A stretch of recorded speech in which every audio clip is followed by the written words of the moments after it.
Hello and welcome to the very first episode of the AEW Rewind podcast. Join us as we begin our journey going all the way back to a time long since forgotten. That's right, 2019. I'll be your host, Jamie Griffiths, and I'm joined by my two colleagues. To my left, we have Damien Hokovich. Hey, how's it going? And to my right, Mike Cortese. What's up? Oh, nice. Neither of you said sup. You both threatened to do that before we started recording, and added an extra word, and you're welcome. Well, I bottled out. You bottled it already. 10 seconds into the pay-per-view, our very first episode, and you've already bottled it. Oh well, okay. Damien, this is Damien. This is your first experience with AEW, is that right? It is, yes. It is. And without going into it too much, what did you think? What were your first impressions of AEW? I was quite impressed, actually. Very impressed. They've brought something not new, but not old to the wrestling industry, which I welcome, and I quite enjoyed it. Okay, and Mike, you started watching AEW a few months after it started, not at the beginning. About 8 months. If we say Double or Nothing was May, I started about November, December of that year. Having watched this now, it's good. It was obviously introducing the world to AEW, and they came out with, firing. So yeah, not bad at all. Okay, good. I mean, myself, I didn't start watching AEW until about 18 months ago now, or maybe at the end of the pandemic. I do remember a few Dynamite episodes I watched just at the end of the pandemic when there was no crowd. Not the best of time to start. No, but we'll get there on the podcast at the end, I'm sure. But anyway, let's crack on and start with Double or Nothing 2019. So match number one on the pre-show, we have the Casino Battle Royale. And we've got some rules to this Battle Royale. And... can I just start with that? Sorry, yeah. I don't want to cut you off straight away. Oh, God, yeah. But it just reminded me how convoluted it was. It was just like, yeah. You're starting your event by having to explain 5 minutes of rules. Somebody must have realized that was not a good idea. Yeah. It was just ridiculous. I'm a bit confused as to why this is on the pre-show anyway. I don't understand why this isn't on the main card, considering the winner of this match goes on to face the winner of the main event in the first ever AEW title match. Agreed. They obviously realized that themselves because it's always on the main event now. But yeah, just everything about that match was ridiculous. I've written in block capital letters, confusing rules. Confusing. So the rules, wrestlers have selected a card from a special deck of cards. The suit of the card they select determines the group they are in. The deck is shuffled every 3 minutes, and after all the suits are exhausted, the wrestler who picked the Joker card then enters.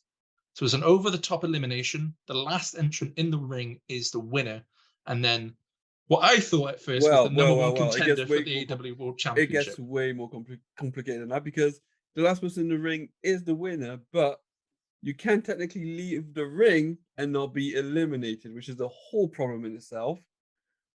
Because that's always been a thing if it's only over the top of the rope is elimination, you can go under and still be perfectly fine. That's how I've always understood the rules. That seems weird to me, because if you're getting beaten down, you can just suddenly sneak underneath, which some people do, and don't come back into the ring for 5-10 minutes while the match goes on. Is this your first Battle Royale? No, it just annoys me. It annoys me so much. Well, it is a common thing in Battle Royals. My confusion was, I'm pretty sure the card said the winner is the number one contender for the AEW World Heavyweight Championship. And for the whole pay-per-view, and even while I was writing up the review for the main event, I thought the main event was for the title. And I was so confused when it wasn't. Because right, yeah, I'm with you. Surely then there are two number one contenders after we leave this pay-per-view. But yeah, it's all confusing. I mean, me and Damien are confused for normal reasons, and you're confused because of a Battle Royale. True. But this is a great start. Okay. It is what it is. Yeah. Right. So, because I've never really broken down a wrestling match before, I think a Battle Royale probably wasn't the best thing to start on. No. But I'm going to give it a good go anyway. So the clubs start in the ring. The only one I'm really looking out for in the ring already is MJF. I think we all were, to be perfectly honest. Yeah. But we also have Justin Thomas, Sunny Days, Brandon Cutler, and Michael Nakazawa. Can we just talk about how Brandon and Nakazawa got the biggest pops? They did. It was really strange seeing them actually wrestle. I know, and not just be stooges. Yeah. It's very, very strange. Grace. Yeah. I've got to say as well, Justin Roberts already makes me smile as well. I'm so happy that Justin Roberts is a part of AEW. Yeah, he's great. He is, his announcing is fantastic. Yeah. So MGF kicks things off pretty literally by kicking the disabled Dustin Thomas. Immediately shouts at the top of his lungs, "Sorry about that, you Lieutenant Dan." And yeah, I've got a note straight away. Isn't it weird not only to see Cutler wrestle, but actually be over with this crowd? He's also like at one point in the match beating down MJF, and it's like, if that happened now, you would question existence itself. He's incredibly over. The Diamonds then join the match. So Brian Pillman Jr., Isaiah Cassidy, Joey Janela, Jimmy Havoc, and Sean Spears in the group. It's a decent pop for Brian Pillman Jr., but Sean Spears' pop is insane. Again, we've got Sean Spears, Brandon Cutler, and Nakazawa, and they are massively over with this AEW crowd. To be fair, Sean Spears is actually great. Like early on, he was absolutely great. Yeah, he is, but they're all stooges by nowadays standards. Yeah, absolutely. Spears gets some loud chops in on MJF in the corner. The crowd were popping for each one. And again, I've got the note here. It's surprising to me just how over Sean Spears is here at this point. The hearts are drawn. We get Billy Gunn, Glacier, which is cool. Jungle Boy, Ace Romero, and Private Party. We get a really sick move on Janela by Jungle Boy. Is that the Hawkarana you were to speak of? Yes. That was beautiful. The pace starts picking up now, with Nakazawa being eliminated, followed immediately by Sunny Days and Glacier. And we get AEW's first Tope Suicida. Yeah, I got it as well. In my notes, I literally have Tope Suicida 1, and every time it appears, like 2, 3. And I actually think in the first 3 matches, you get one. I think we do, yes. I'm pretty sure there is one in the second match, and there is one in the tag match as well, I think. But following that, then we get the Spades in. So that's Sonny Kiss, Marco Stunt, Tommy Dreamer, and Luchasaurus. Following that, nothing really happened of note. The Joker's then out, and it's Hangman Adam Page. It freaking is. Do you know what? I was super happy because I didn't know he was in it, and I was like, damn, I love that guy. A decent pop from the crowd. Hangman, though, is going to become so over in AEW. We get an awesome looking Deadeye by Hangman on Janela. And I've noticed something at this point that Billy Gunn has basically been in the corner since he came down to the ring, which is incredibly good tactic. He's kind of come in, done a few moves, and immediately just got into the corner and just sat there. I just comment on that a second. Yeah. I did notice at one point during this whole battle royale that nearly everybody was to one side of the ring, either resting, led down, or led in the corner catching their breath. I was like, space out, man. Like, space out. Yeah, it's a really strange battle royale, I must say. But we then get a beautiful 619 followed by a 450 splash by Dustin Thomas. Spears gets eliminated by Dustin Thomas as well, but then he's eliminated immediately by MJF because, of course, it's going to be MJF that eliminates him. Cutler eliminates Gunn, then Cutler's eliminated. Luchasaurus throws Janela through a table on the outside, which looks disgusting. Yeah. Folded him in half. Oh my God. Folded him in half. I think Luchasaurus actually that would take what he had just done. Got lost in the moment. Like. Dreamer eliminates Sonny Kiss, but then we get Orange Cassidy in the ring. He gets his kick spots in before getting taken down by Dreamer, but then kicks up with his hands in his pockets. Oh, I love Orange Cassidy. I really do. You know what? The first thing I noticed on Orange Cassidy is how much he's actually become toned now. Right? He really has, hasn't he? Like, he has so much muscle, like the definition now. It was just like it was like night and day. You could not notice it. It was just like, wow. Also, I will say about Mr. Royal Rumble, it was really nice to see how many actually who are now still like established AEW wrestlers actually were in the first ever match. It's kind of Yeah. nice. No, I agree. We get Dreamer eliminated Cassidy, but then is eliminated himself, followed by Jungle Boy as well. And we're down to our final four. It's MJF, Page, Luchasaurus, and Jimmy Havoc. We get a Hadouken from Jimmy Havoc, which is quite possibly my favorite thing that happened on this pay-per-view. I don't think anything made me pop as much as hearing a man screaming Hadouken in the middle of a ring. Havoc's though eliminated. Luchasaurus and Page go one-on-one. The crowd is very split between the two of them, I must say. Page eliminates Luchasaurus. MJF, who was being very sneaky and was outside of the ring, gets back in and throws Page over the top rope, but the latter hangs on without MJF knowing. Hangman then hits the buckshot lariat and throws MJF out the win to win the match at 16 minutes exactly, to, in my notes, become the #1 contender for the AEW World title. Can I just say, that was the first ever buckshot on AEW, and you won the first ever match. And I'm just like, yeah, that's Hangman. He did. It was a decent reaction overall from Hangman, but honestly, Also, Spears. Yeah, I was going to say, considering what's happening now in AEW, I feel like we've gone full circle in a way, you know? Yeah, I can see that. Yeah. But we'll get to that eventually. Spears was incredibly over. And very impressed. Very impressive for me. Was just how over he is with the crowd. I'm surprised he actually didn't make the final four, to be honest. But I'm sure there's more to come from Spears in the next year or so. Damien, over to you. What do you think about the opening match? Brilliant. It was, well, what more do you want? But to be honest, I wouldn't have made it an opening match. Like you said earlier, I wouldn't have put it in the beginning, open up a pre-show. That should have been something that would have been an actual pay-per-view itself. It was that good. But yeah, no, awesome. Loved it. The next match should have been the opening match, actually. I agree. I 100% agree with that. Yeah. Oh, by the way, this is going to come up a lot in my notes, but at the end of this match, the first thing it says is Alex Marvez is the worst. Yeah, we'll come to that in just a few moments' time. Yeah. But we will get to pointing out the commentary team when the pay-per-view starts properly. I have got a structure for this. I actually really do. Okay, no, it's fine. But yeah, Marvez, his name does come up a few times in my notes too.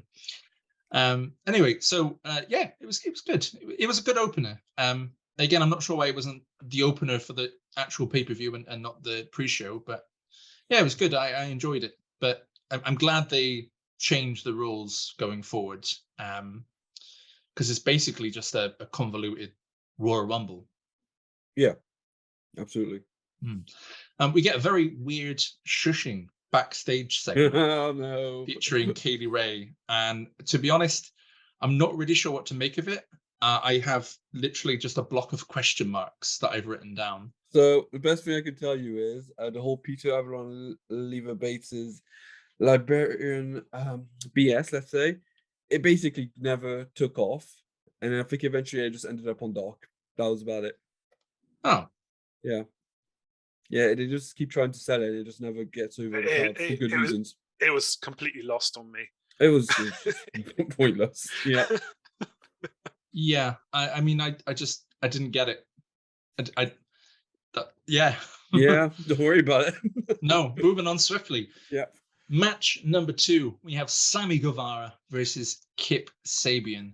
Now, I was actually really looking forward to this match coming into this pay-per-view. So okay. I love Sammy now. Yeah, to be fair, I thought it would be a good match. It was kind of like, I feel like the match delivered exactly what you expect if you know the two wrestlers. Well, I don't know both of them. Obviously, I know Sammy because I've watched AEW recently. Yeah. And Sammy has featured a lot over the last 18 months. Kip, I'm pretty sure he was out injured when I started to watch AEW. So the same with the Casino Battle Royale match. The match starts really slow. Actually, seems to pick up speed fairly quickly. Sorry, don't want to interrupt you. During the entrance, the first thing I noticed is that Sammy is wearing a dead panda, right? And we need to tackle this because the first thing the commentator, I can't remember which one of them suggested it. They suggested that Sammy intercepted a panda shipment. I was just like, What? what? Yeah, you got to go back. Well, He suggested. I got he the sugge- feeling that the yeah. hosts, the commentators, didn't actually like Sammy that much. They Oh, were really? quite. Okay. Everything he was saying wasn't as if they liked him. Okay. But yeah, they suggested that a bunch of pandas were being moved, and there was a shipment, and Sammy had intercepted it.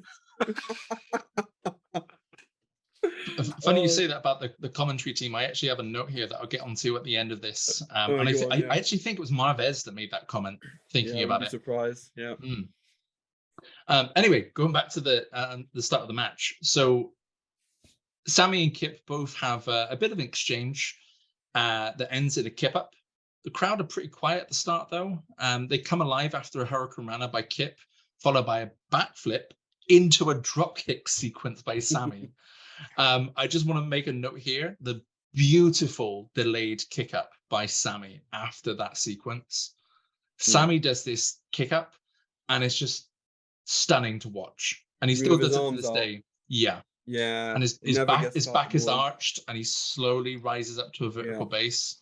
It is absolutely amazing. Sabian springs off the second ropes onto the outside. Sammy's thrown into the ring, but manages to get up, bounce off the opposite rope, and dive back outside onto Kip. Kip comes very close to submission, but Sammy manages to get to the ropes. Sammy backflips off the top rope, misses, but lands on his feet. He attempts to do a standing backflip, which misses, but immediately hits a standing shooting star press for a 2 count. That was really lovely stuff. The crowd sort of comes alive near the end of the match. There is a bit of a Sammy chant. There's a springboard drop kick from Kip, which connects. Kip snaps Sammy onto the floor and hits a standing kick for another 2 counts. There's an amazing transition from the ring to the outside where Sammy suplexes Kip onto the apron, but Kip hangs on and drags him out. Sammy then suplexes Kip onto the floor. Sammy hangs Kip onto the ring barrier and hits a shooting star press from the apron. Yeah, that was awesome. Yeah. Sammy goes for the 630, but Kip gets his knees up. Kip hits the Deadly Hallows, and we get the 1-2-3 for the win. So you can probably tell my notes there are a little bit of a mess. I was watching this match and trying to type at the same time, and I found myself missing my notes completely because I was watching the match so much, and I was going back to try to type it out again, and it really just wasn't working. I really, really enjoyed this match. Considering it's the first Kip Sabian match that I watched, I was really impressed with him, and I'm looking forward to seeing more of him on the podcast. You never gave the name of it. I don't remember what part in the match it was, but Kip Sabian pulled off a submission. It was so nice looking. I've not seen it before. I'm pretty sure it's the first time I've ever seen that submission. I'm gonna have to go back and check it at some point because honestly, it's such a nice submission. I don't know if you remember it, but yeah. I think it was named, but yeah, I was really impressed with both wrestlers. Sammy was great. The suplex transitions and the shooting star press from the apron was just a massive, massive highlight. It's interesting to see that Sammy was already that good arriving into AEW. Yeah, he's very.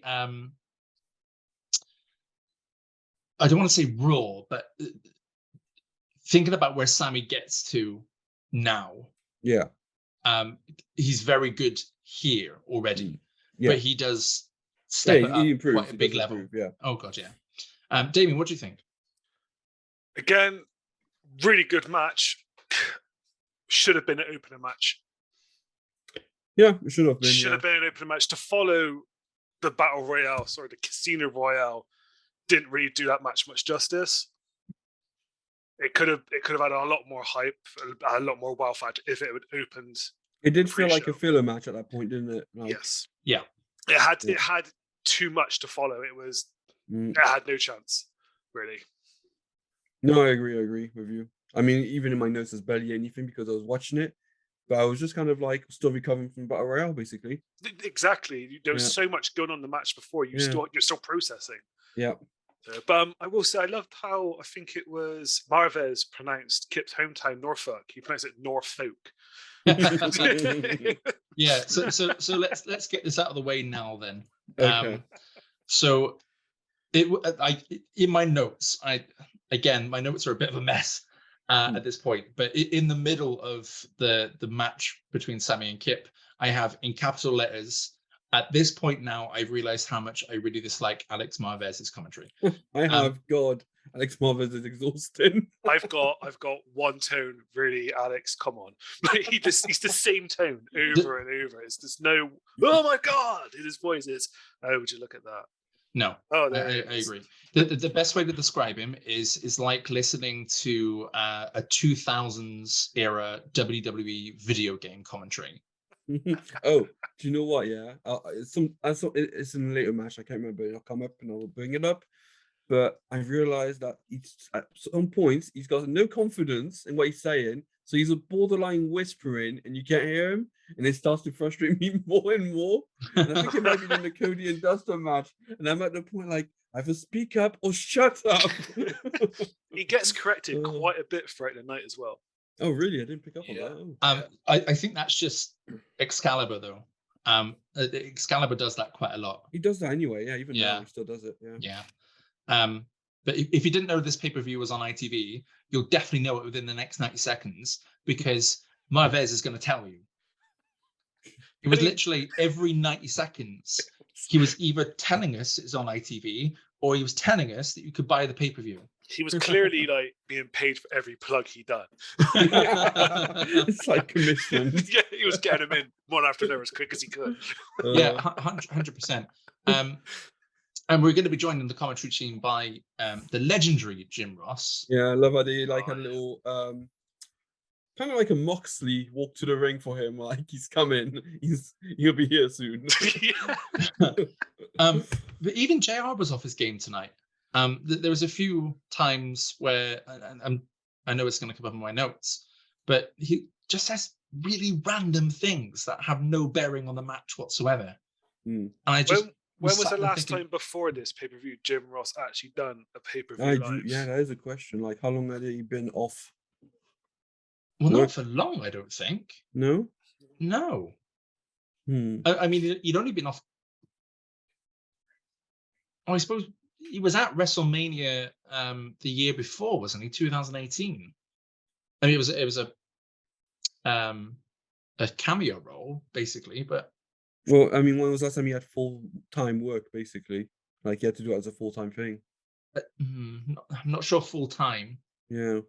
You think that could be a factor, basically. Think that how long he was at he was at the WWE for as well. He's years, so he knew every wrestler, every move, everything. Maybe coming across the AEW, the PPVs. Maybe I don't know. Yeah, who knows? Yeah, I'm not entirely sure. I remember him being at a couple of WrestleManias before this pay-per-view, and to be fair, it might be a lack of knowledge. It was only the main events, though. Yeah, you know what? Yeah, it might genuinely be a lack of knowledge as well to the wrestlers, because I do remember him not understanding why some of the wrestlers were there when he originally. It was like an interview ages ago. Plus, also, I forgot to mention this during the Battle Royale. He said something, and he's not wrong, but it really rubbed me the wrong way. When Hangman pulled off the Buckshot Lariat, one of the slickest, coolest looking moves ever. He was like, "That's one hell of a clothesline," and I was like, "There's no way in hell he would ever reference it as a clothesline nowadays." That was Marvez. No, that was definitely JR. Because I remember Jim Ross wasn't there. He wasn't doing the pre-show. No. Oh yeah, fucking Marvez. Oh god. There it is. I told you it would come out. I have to go back with the beat machine now. I'm sorry. It's just the one. I'm sorry. Right. Anyway, we get some backstage segments. We get Cody arriving firstly. QT opens the door, which is weird.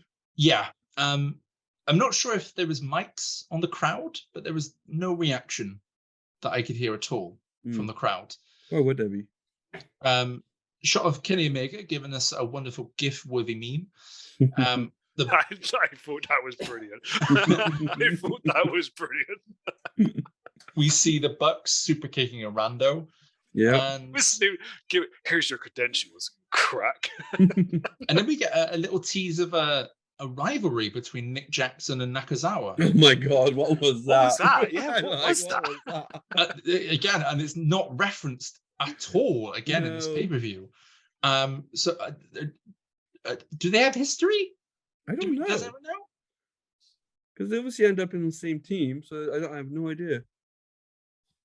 Well, they must have had some sort of history. I hope so, because that was so previously. random. Yeah. Although if they do, considering what he does end up being, which is a stooge, yeah, it's kind of a fall from grace if that's the case. Imagine that was Matt's revenge. But yeah, as far as I know, I tried to do a bit of research before coming onto this recording, and I couldn't see anything Okay. for the two of them. So it's just kind of just there. Okay.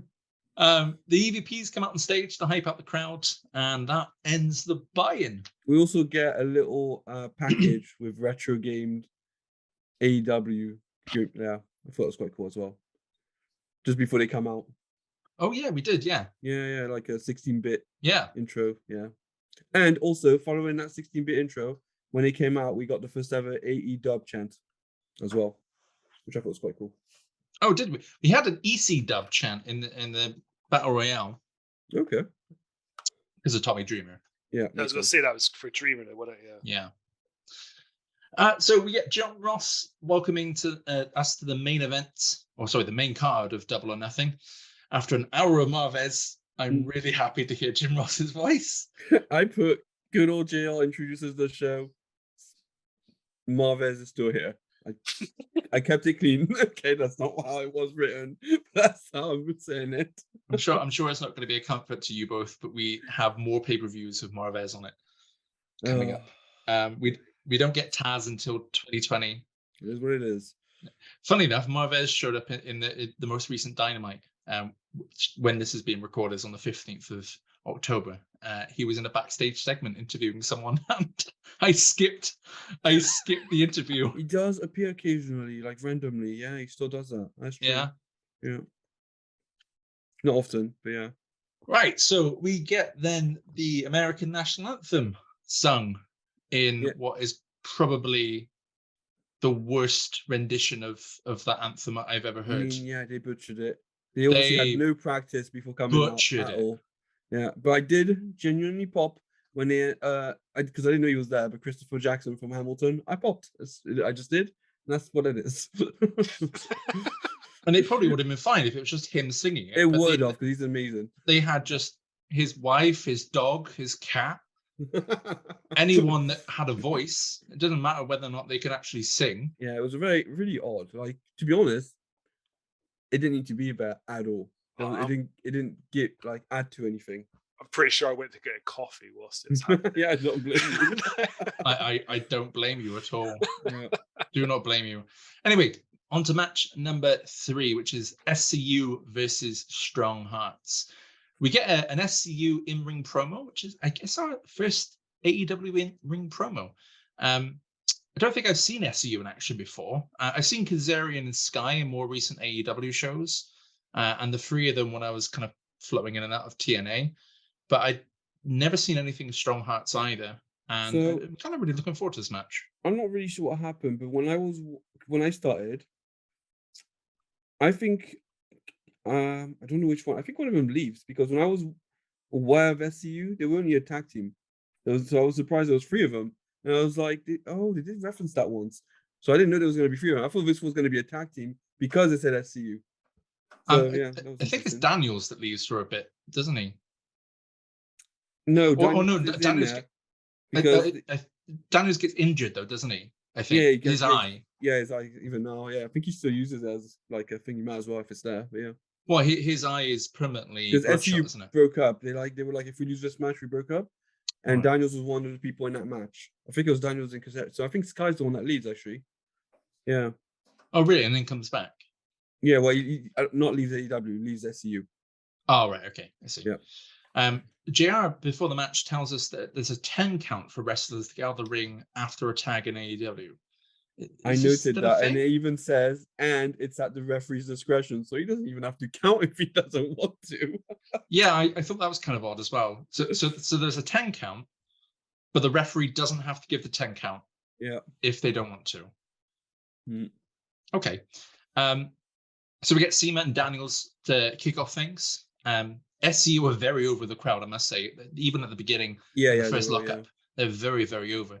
There's a good to and throw segment to start things off. Hip tosses from both Daniels and Seema, ending in a double arm drag counter to the mat by both of them. The crowd really popped for that. Daniels tags in Kazarian, Seema tags in T-Hawk. T-Hawk gets Kaz in an arm drag, a lovely front flip countered by Kaz.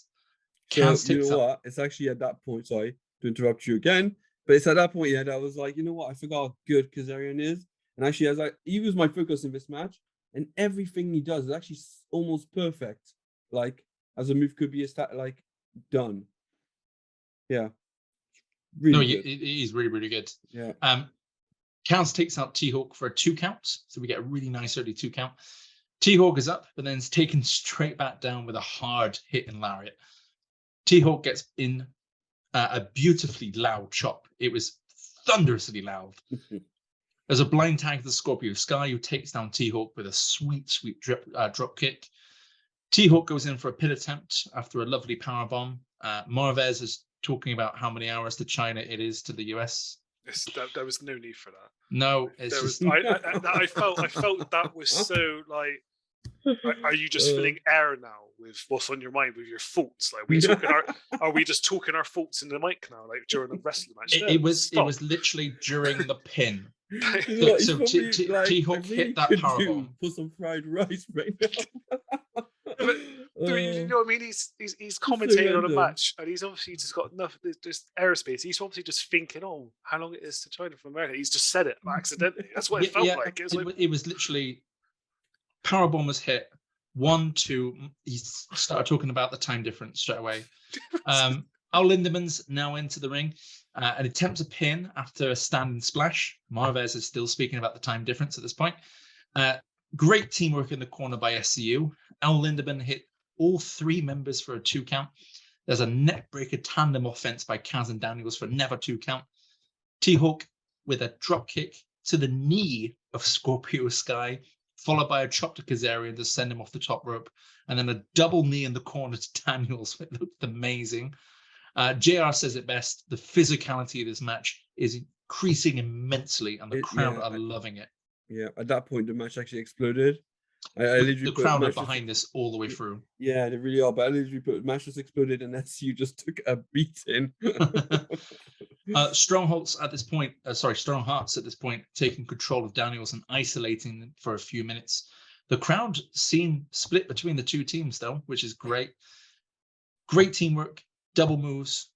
Daniels in a submission by T-Hawk, but then gets hit by a double drop kick mid-submission. Scorpio Sky with the save. Daniels back with a back heel takedown. The crowd are clapping loudly for the hot tag to Scorpio Sky. Sky gets some decent offense, but it is broken up by Strong Hearts with a great offensive sequence, which ends in a 2 count. Daniels gets tagged back in, a top rope stomp to T-Hawk. Daniels immediately follows up with a tope suicida. Yeah, tope suicida 2. This is number 2. The pace of this match is amazing. I honestly wasn't able to keep up with this match so far, as you can again tell by the notes.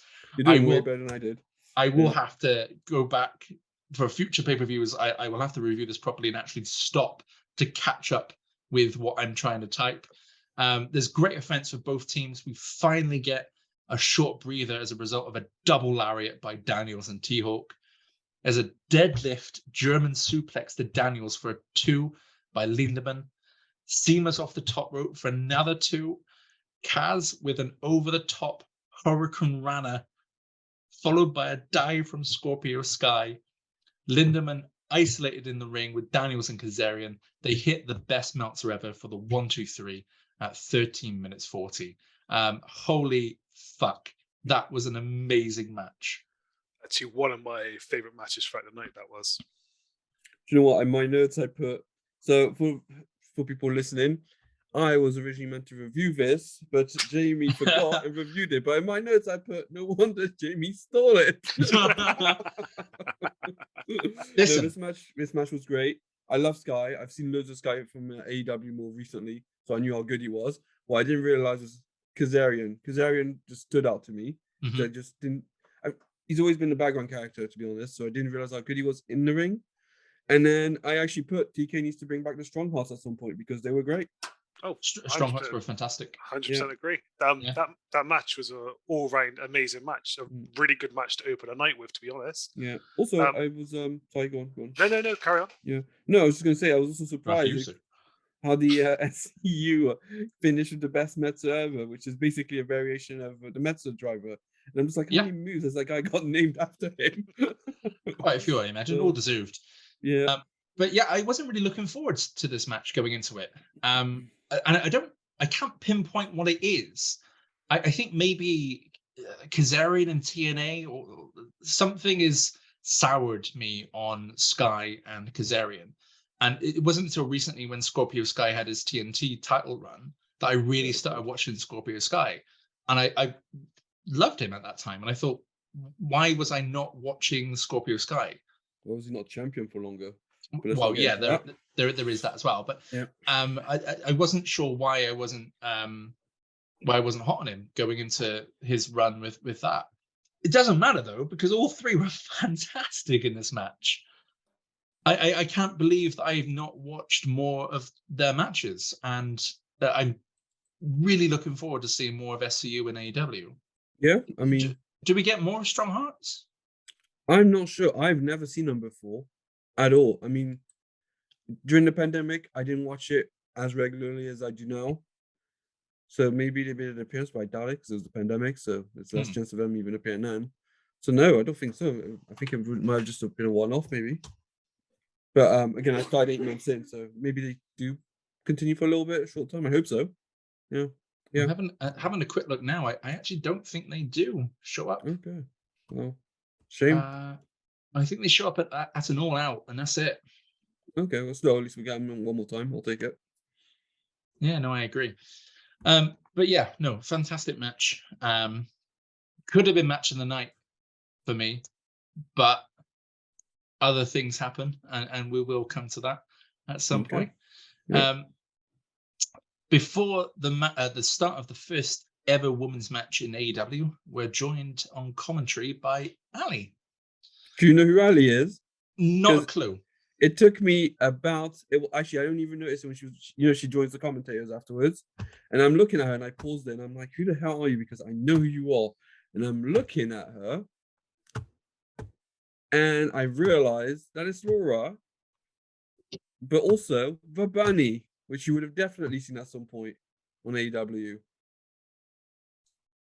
I don't think I have. You must have seen the Bunny at some point. She's injured right now, so that's probably why you haven't seen her recently. But she's a wrestler now, like a pretty regular wrestler. And she was like one of the women who was basically, she was on TV almost every week before injury. Yeah, I think she faced Jade in the start of the year. Yeah, she probably would have. Yeah. For the TBS title. Yeah, she jumps around, bit crazy. Yeah. But yeah, that was her. She was just looking very different. But I was like, oh my god. Yeah. She's not a good commentator. No. Oh no. But improvement on my best. So, Yeah, right. I think I comment on that during the next match. I think I mentioned how she's doing better than him already. Yeah, we get some JR commentary on this one, and this is what I'm going to pick up on during the review. But we'll come to that in just a few moments' time. Okay. Match number 4 is the women's triple threat match. We get Kylie Rae versus Nyla Rose versus Britt Baker. So early days for the women's division in AEW. Britt had the biggest pop of the three. But before the match can start, Brandy Rhodes comes out and introduces... I got really worried. Yeah, me too. Worried. Yeah. But she introduces Awesome Kong, who gets a massive pop from the AEW crowd. She is genuinely awesome. Yeah. Yeah. The 3 original competitors stare across the ring at Kong. Justin Roberts confirms that this match is now going to be a fatal 4-way. So all three attempt to go for Kong immediately, but they all get swatted away. Nyla gets dumped out of the ring. Ray jumps on the back of Kong and tries to choke her out, but is dropped to the canvas and is quickly followed by Britt. Kong goes for a splash on both of them, but they both dodge out of the way. Kong gets then dumped out of the ring, and Ray goes for a quick roll up for a 2 counts. Good bit of back and forth now is ruined a bit by what looked like a bit of miscommunication between Britt and Ray. JR then chimes in with, those two ladies are not in hibernation. Okay. Are you sure that's what he said? Yeah, verbatim. I know that can't be right. Yeah, I wound it back. I love how your question and your notes like, is that what he said? No, I'm saying as in, why the hell would you say that? Britt goes for a crossbody onto Kong on the outside, but she gets caught in midair. Ray with a tope suicida to take them both out. Do you know what I put there? What? Yeah. I put Darby would be proud because that was an awesome tope suicida. It was a really good tope suicida. Yeah. Nyla gets Ray in the ring and takes control to slow the match down a little. Nyla with a choke slam attempt. That's hammer blows to the back of Nyla to no effect as Nyla hits the body slam for a 2 count. Britt gets back into the ring and drops Nyla with a swing blade for a 2 count. Britt tries to pin Ray for another 2 count. Nyla with a hard back elbow to Britt, followed by a Samoa drop. Nyla gets Ray up for a powerbomb, but Ray counters with a roll up. Britt gets back in the ring to break up the count. Nyla really has done a lot of the heavy lifting in this match. Kong's been outside of the ring. I was going to say, I literally put Kong is not doing much at all. No, she got hit by the suicida, and that was it for quite a lot of the match. Nyla gets up to the top rope. Britt elbows to stop her, and both Britt and Ray are getting ready for a top rope powerbomb. But then Kong does then come back into the ring to slam all three of them down to the canvas. There's a loud, awesome Kong chant by the crowd after this. Kong with a spinning bat fist to Britt on the outside, and then follows up with an awesome bomb attempt on the apron, but is reversed by Britt. Kong eats a super kick from Ray, and they get speared into the steps by Nyla. Ray and Britt then back on the inside, gets a good sequence together.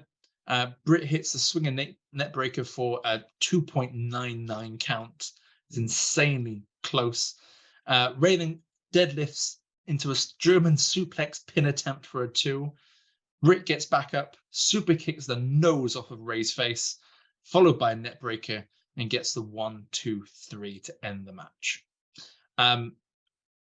To be honest, I really wasn't looking forward to this. I think the women's division in AEW, for what I've watched, has never been great. Yeah, okay. This match was fantastic. It is a far cry away from the level of the matches that we've been seeing recently with people like Tony Storm, for example. Yeah, Tony Storm is just not there yet. Well, it's just the quality of the division. I think they don't get a lot of time. It does seem. Yeah, that's the other thing. They don't get a lot of time, except more recently. We can see a shift. There's a shift happening. There has been a shift more recently, yeah. But it's really, really recent. So yeah, but my experience with the women's division, just the matches don't seem hard hitting. They don't seem enough to have enough time to flesh out the matches to actually tell a story.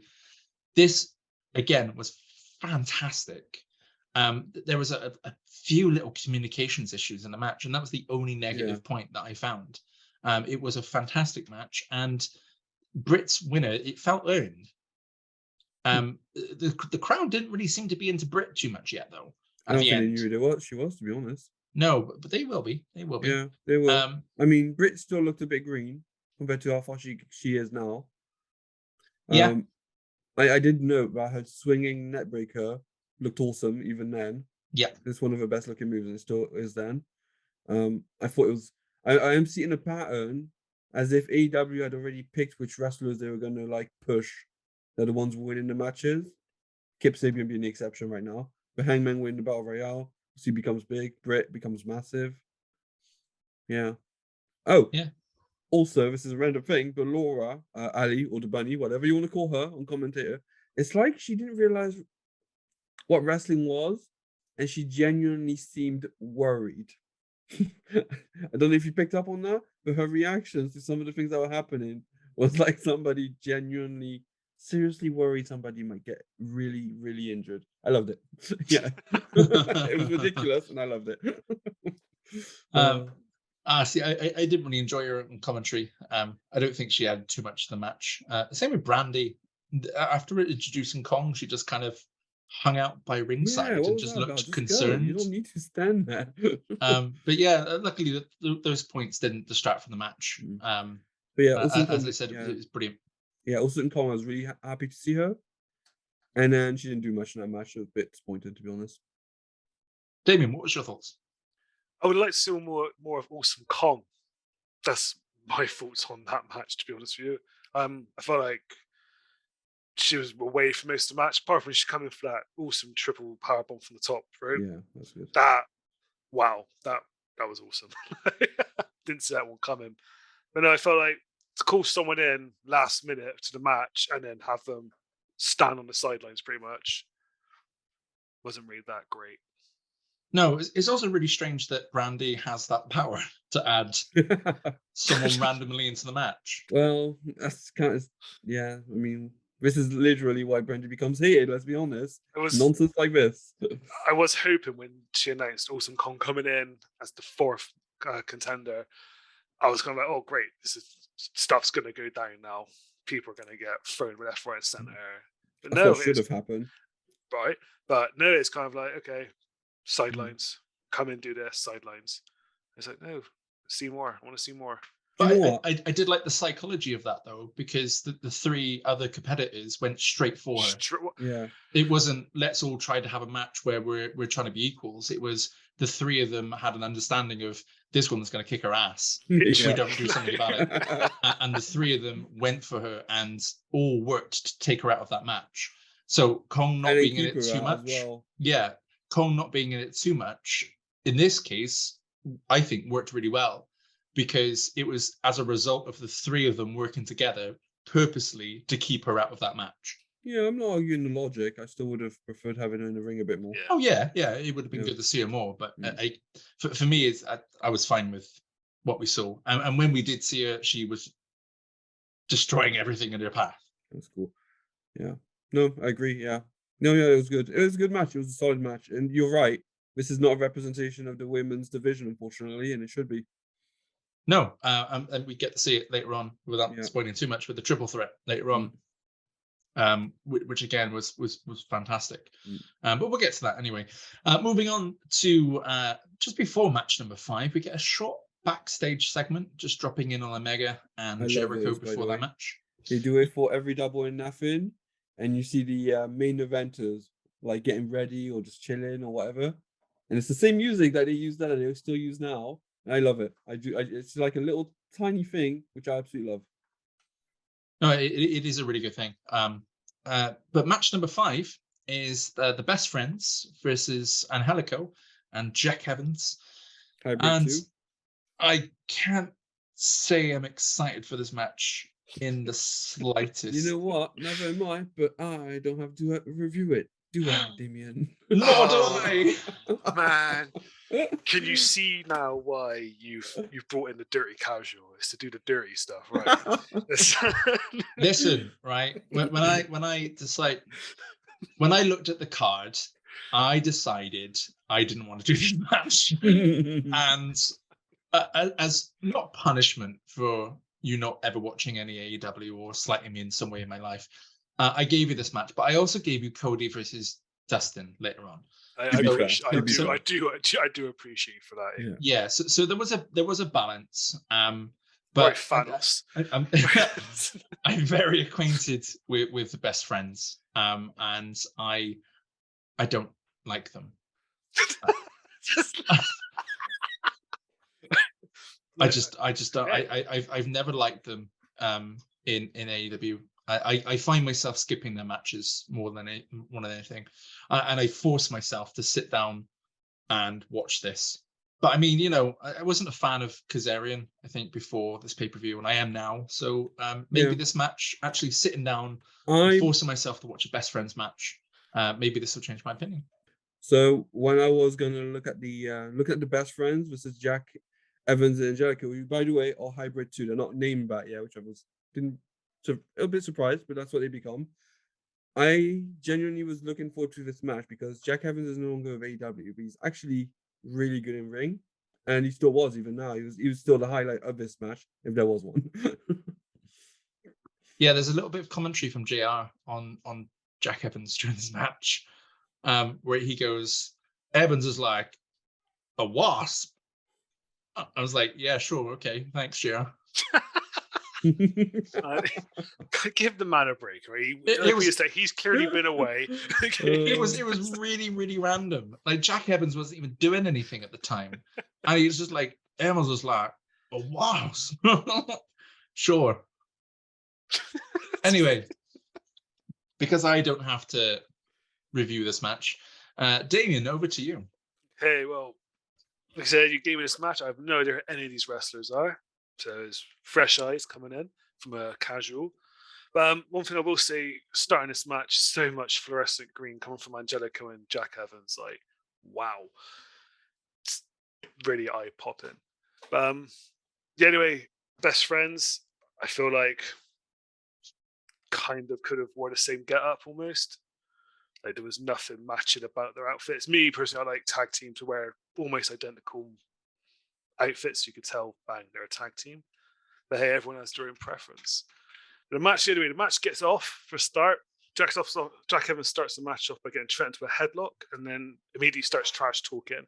Trent gets out and then is followed by some more showboating from Jack Evans, who is then completely bodied by Trent. Like, I mean, bang, hit the deck, done. Carry on trash talking me. Sorry, my notes are all over the place. No, don't worry about it. Yeah, Trent knocked down This is episode 1, baby. Trent knocked down Evans and gave the tag straight to Chucky T. I'm going to comment on Chucky T later on. I'll just read the match right now. Okay. To which Chucky came in with a drop kick.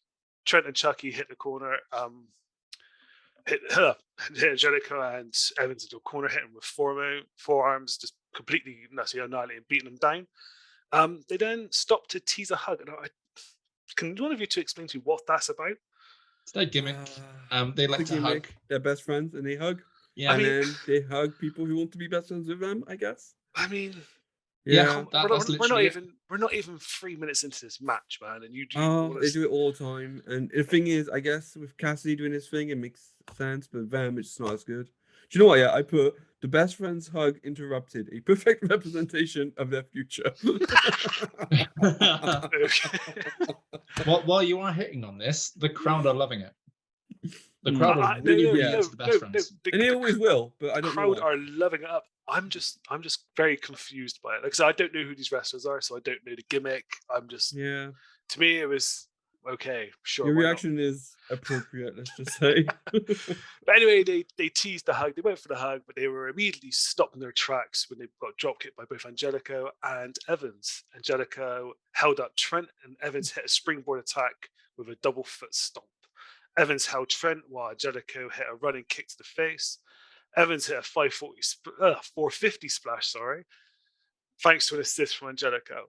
A knee to the face from Angelico onto Trent, slams off the shoulder. Angelico slapped on submission on the left leg of Trent. Sorry, my notes are all over the place. I was trying to watch and type at the same time. Can we just talk about Evans in that movement? I don't know about you guys, but he was kind of reminding me of X-Pac, to be honest. He did a handspring elbow at one point, which just looked horrible. I was impressed by him, though, overall. Yeah, no, I like him. I really like him in the ring, but I guess to be shown. I suppose, yeah. Evans, a good girl, me, those two. But yeah, he had a submission on the left leg. Trent managed to get out thanks to Chucky T. Angelico charged right into the 2 feet of Trent to put him down. Trent whipped into the turnbuckle, but he came back with the clothesline on Evans. Chucky got the tag with a clothesline, back elbow and drop kick on Evans. Chucky tossed Evans into Angelico against the turnbuckle. Then Chucky hit the Falcon Arrow.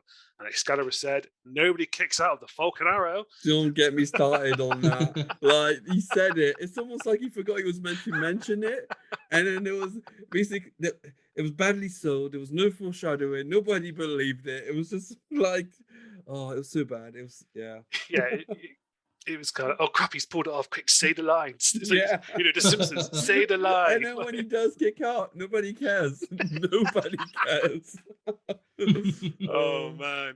So yeah, this lead into Chucky saying the same thing. I guess that's a thing. Chucky hit a standing sliced bread slam on Angelico on the floor and double foot stomp on Angelico on the floor. Trent back in with a tornado DT on Evans. Chucky jumped off the top with a double foot stomp to Evans for a 2 count. Evans came back with a peel kick on Trent, but Chucky hit a knee to the face of Evans and Trent with a kick.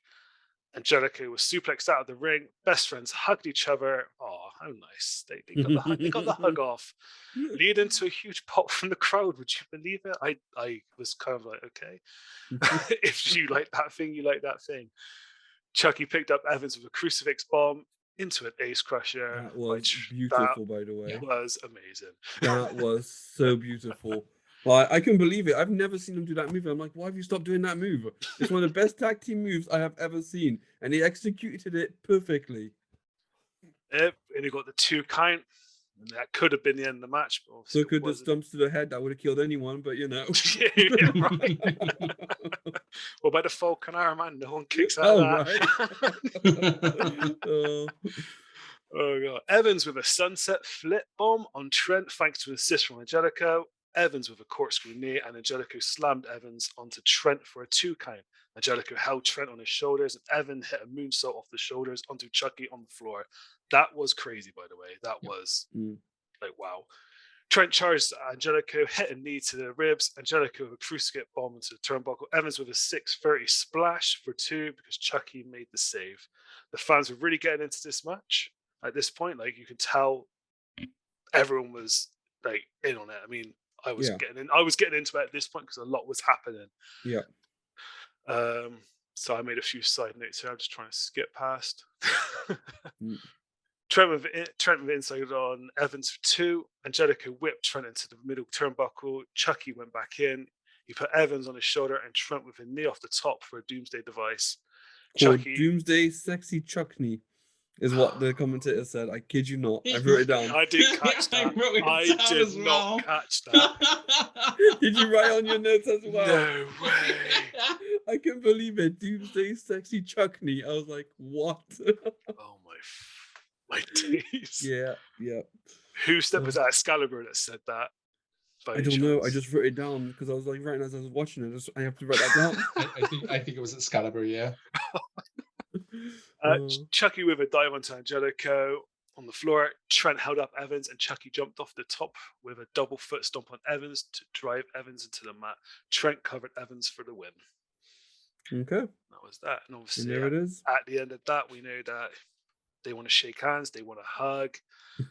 Yes, they do. They get a hug. And then I was really thrown by what come next. I really was I wasn't expecting that as well. Yeah. No. Sorry, Mike. Let me explain. There's not expecting something, and then there's just outright damn confusion. What the fudge is going on? The lights go out, they come back on. There's like, how can I put it? They called them minions, but I say they're more like the putties from Power Rangers. You know what I mean? Oh my god, that's such a great I know. You have no idea. You like okay, so basically who appears? You like just ruined the Dark Order for it's me. so perfect the way you just described them. I would put it as that, and then they obviously kicked them around, slammed them all around, and made a throne for one of them to sit on, and then the lights went out. And do you know, making that throne, it was oh my god, what was going on and who were they? Because no one said who they were, not even the commentators. I mean, Excalibur said, I think I know who they are. Never said anything though. so that they it's are really difficult to explain this. Yeah, so they're a group that are. I'm not sure if they called it yet, but they will become the Dark Order. They didn't call it, Um, no, not at all. But yeah. yeah, of which you've completely ruined for me now, because they will forever be in my mind the Putty Patrol. Yeah. So that's that. But yeah, it's a tease of the Dark Order. Okay, right. I did write. It's nice to see them not be complete goobers, but I was not thinking about the putties. I was thinking purely of just the main wrestler in that. Do you know what I was thinking? There's two of them that appeared, and one of them was Uno, the one in the One was mask, Uno, yeah. and the other one was Stu Grayson, who's basically not with AEW anymore. And I was just like, yeah, okay, whatever. Honestly, it's really hard because Dark Order is actually an integral part of AEW. It's also one of the Okay. worst spots. I just Yeah. what also I think what made that whole segment worse is Excalibur saying he thinks he knows who they are, but then doesn't elaborate on who they are. You know, he's like, I think I knew who they are, but I'm not gonna tell you. I think at one point, I think you hear Marvez go, "Who?" And then that's it, but nothing comes. Marvez asking the hard questions. Marvez asking probably a genuine question that he probably doesn't know. Marvez is The quickly rest of going. us. Marvez is quickly going for his notes, like, "Oh my god, I did not write it down. I can't get this." But you're right though. As a casual coming into AEW, which is obviously the ground they wanted to break when they started the pay-per-views, it is not really good to have someone debut or a group debut and not tell us who they are. Right, because in what I've got written here, because in way I saw it as, yeah, okay, the best friends Angelico and Evans match wasn't the greatest of matches, but come to the end, the last 3-4 minutes of that match, it really picked up and it really pulled you in. There's a lot going on. You're really like, oh my god, like, geez, come on, like, this is going somewhere. So it kind of actually like, oh, that was quite good, but then it got overshadowed by what is this nonsense. Yeah. But I would like to see Trent as a singles person. Dude, you should see Trent now as well. He went off for an injury. He had like a massive neck injury. Came back and he's properly like got fit and everything. And they pushed him a bit and then they put him back with the best friends. And it was like, why would you do that to him? No, He looks like a star now. no, stop that, because it felt like the best friends was the main focus. Was like, the way I saw the gimmick was Trent takes the beating and Chuck just comes in and saves him and stands on the sideline again. You know what I mean? Like, it's kind of. You know what? I don't know much about Trent, but I know in New Japan he was apparently massive. Like he was really big. I think he's an awesome wrestler. Like starting off with him and Jack Evans was kind of like, okay, like he bodied Evans, like instantly bodied him, like hit him to the floor. Yeah. It's kind of like there was no contest there. Like Trent will always come out on top on a one-on-one with Evans. But yeah, no, I would like to see more of just him, not as a tag, as a singles person. I think he gets a little bit of one-on-one when he comes back, and then they throw him straight back into the best friend thing. I mean, I have to see. I have to see this. I have to see if he does do a few. I have to like look those up. Yeah, we'll get there eventually, but yeah. I've seen him in a few singles matches on they're always thrown on Rampage, which is disappointing. But yeah, we'll see. We'll see what happens. Match number 6 is the women's triple threat tag team match. We got Hikaru Shida, Riho, and Ryo Mizunami versus Aja Kong, Emi Sakura, and Yuka Sakazaki. I managed to get that right. Brilliant. Mm-hmm. So after the first women's match really, really impressed me, I'm really looking forward to this match now. I can't say I've really seen any of these women in action. I've seen a bit of Shida and a bit of Riho in more recent AEW, but not so much. I kind of missed their big runs, sort of pre-pandemic and during the pandemic. So yeah, I'm kind of looking forward to this one. Mike, I know you're a big fan of Shida and Riho. So what do you actually think of them? Yeah, Rio has a good showing here. To be honest, Shida is almost non-existent in this match. Obviously, I've had to review it, and I didn't really appreciate it until I put it down to paper. Like, also, there's a lot of stupid things that happen in this match. I'm gonna tell you now because, you watch something, it seems completely fine, then you start putting it down to paper, and you're like, that's not okay. Well, as you say, you're the one breaking this one down, so over to you. Okay, right, let's get straight into it. Right, so the match kicks off with Shida and the magical girl Yuka. Straight away, Shida attempts to capture Yuka twice, and both times Yuka rolls under Shida, and each time she responds with a magical girl Kutsi, is what I'm going to call it. Just as Shida finally reaches Yuka, she stops Shida to point at something in the distance, obviously the ultimate distraction technique, but Shida in her wisdom ignores it and swings for her, only to have Yuka duck and step on her toes. Yuka then runs the rope and Shida counters with a body slam. As Yuka sits up, Shida runs in with a kick, which Yuka rolls under.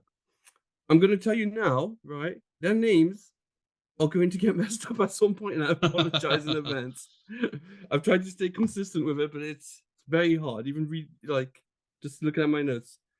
Okay. So as we continue, after Yuka rolls under Shida's kick, both of them approach the corner for a double tag. Shida tags Rio in, and Yuka tags in Aja Kong. Rio and Aja are now in the ring. They lock up, but Aja pushes Rio away with ease. We get a second lockup where Aja pushes Rio from one side of the ring to the other, followed by a quick chop. Rio quickly recovers. She runs the rope to a soldier barge, but Aja stands firm, and Rio just bounces off. We get two more to little avail. So this time she runs the rope twice into a shoulder tackle, which finally brings Kong down to the mat. Aja is quickly back up, though, to give Rio a barrage of slap, followed by swinging her into a jackhammer. I will say, I was not a fan of Aja going into this, but all her moves look really painful. They did. They really did. She's I'm very not, hard, like, hard hitting. speaking, I'm not into the Japanese strong style outside of Mizuri, but yeah, Aja is actually pretty solid. Yeah. So yeah, Aja is doing a lot of showboating actually at this point, which fans actually seem to be enjoying. So, if they're enjoying it, that's fair. I was not, but to each shown. Rio gets up and they get into fighting stances, only to walk into the corner for the second mandatory double tag of the night. I say that because obviously they clearly have a quota to make sure everyone can claim to have participated in the ring. So at this point, Rio tags Riho. Okay, so this is where it's going to start getting confusing. And Aja tags Emi Sakura in. Rio and Emi lock hands. Emi clearly being the bigger of the two because Riho is as petite as you're ever going to get her. Emi overpowers her and pushes her down into an arc. Now, this is quite... You guys seen it, obviously, you know exactly what I'm talking about. It would be quite hard for somebody to understand. This is the bridge kick out. Yeah, she basically pushes her down into a bridge. Probably the best way to put it, actually. Yeah. And then while she holds her in the bridge, she basically lifts her weight up for a double knee drop onto Riho's abdomen. Riho, showing her incredible flexibility, eventually lifts herself up out of the situation. Yeah. And then cartwheels out of Emi's grip. She then runs at Emi and gets into a crucifix position and spins around Emi into a roll-up, which was quite nice. To be honest, Rio is actually already showing how good she is in this match. And yeah, go on. She really is. Yeah. And to my surprise, she's only 21 by this point. Oh, wow. Okay. That's news to me as well. Rio runs the rope, but Sakura has got her number and counters with a spinning backbreaker. Emi Sakura tags in and enters the magical girl. This is where Damien would probably been quite happy, I suspect, right, Dave? I was very happy to see you come in. People who don't know, Dave is a big fan of now Yuka. Since this one match I've ever watched her in. Yeah. Well, her and Shida are like live action anime characters. Yeah, basically. That's the only way I can describe them. And this is why I love them. Okay, so Yuka goes straight to the top rope as soon as she's tagged. She jumps off to land on... It's hard to describe. She doesn't really land on Rio's shoulders. It's like her legs go past Rio's shoulders and she brings her head down with her hands to the mat. So basically, Yuka jumps off the top rope and slams Rio's head to the mat, followed by a run in Hurricanrana. They then attempt to swing each other to the rope to little success. Eventually, Rio wins out and sends Yuka into the corner. Rio follows but runs it straight into Yuka's boot. Yuka is up on the turnbuckle again. She jumps, but Rio dodges, and Yuka responds with a dropkick. And we get our first spin of the match. Rio arcs out of the pin with ease, bridges out, if you will, and the crowd actually loves this moment. Like, the crowd went wild for that. Just her arcing out. That's what I thought we were referring to earlier on. Yeah, I've even written down Rio's bridge to kick out the pin as a thing of beauty. She does it several times, that's why. Yuka does a Japanese style body slam and goes for the tag. Emmy steps in back into the ring. Emmy, as soon as she's in, double chops Rio on the head twice, and then grabs Rio by the hair and sends her into orbit. Rio legit does a 180 horizontally. Rio, at this point, is clearly the punching bag of the match, and to be fair, she probably has the most time in the ring during the entire match because of this. Emmy does the Romeo special submission and quickly lets go to go and tag Kong back in. Aja watches Rio as she tries to crawl back into the corner. Aja rolls her into a sat-up position to give her a powerful kick to the spine, which, to be honest, everyone felt because it had quite a loud smack to it. Rio is now striking back to little avail, and Aja lifts her up into a body slam with one arm. Aja delivers a standing drop-in elbow, which again looks like Rio has been murdered. Right, and it's partly because Aja looks so powerful, and also because Rio sells so well. But like, eventually, every time Aja does a move on Rio throughout this match, it looks like Rio is dying. That's what it looks like. Okay, so this is when the nonsense starts to begin. After the drop-in elbow, which did look like murder, with little reason, Emmy and Yuka run out from their corner and attack Shida and Riho. And while this is happening, Aja Kong delivers a thunderous power driver to Riho, and we get our first close count, which is interrupted by Shida and Riho, who managed to get to her. Now, then something quite amusing happens. Straight after the interrupt, Shida and Riho just walk back into their corner. That's legitimately what happened. Aja tags Yuka, and Yuka just comes back in and just repins Rio. Who's obviously still laid out from the power driver. This time, though, Rio kicks out on two. Yuka tries again for the same result. Yuka then tries to German suplex Rio but Rio counters with a roll into a double stump on her chest. Rio finally gets the hot tag to Riho gets the hot tag to Riho. I apologize for this, folks. Riho gets the hot tag to Rio. My God, they could have put them on different teams, could they? They really could have just put them on both different teams. It would have been so much more easier. Oh my God. So Rio, as soon as Rio's in, she shoulder bars Yuka down. Then the other two run in, so she does the same to Emmy. Rio then runs at Aja and once again hits the wall. So she runs the ropes. This time, she dodges Aja's fist as it comes around, spins around her. She shoves Aja into Yuka, taking Yuka out, and then spears Aja down. And to be honest, this moment was actually excellent. It happened really quickly, but it was awesome. And also, you can't go wrong with a spear, to be fair. No. I think that's part of it. It always ending like something like that with a spear. It's always brilliant. Rio, feeling the momentum, starts to palm striking Yuka into the corner, and she delivers several of them. She then sends Yuka into the opposite corner for a running elbow, then a running clothesline. Rio then picks up Yuka for a water wheel suplex, followed by a lariat, which sends Yuka back into her own corner. And then we get another double tag. Aja tags herself in, and then Rio decides that the smart thing to do is to tag Rio back in after the beating she just took. Like, did you not just witness her murder?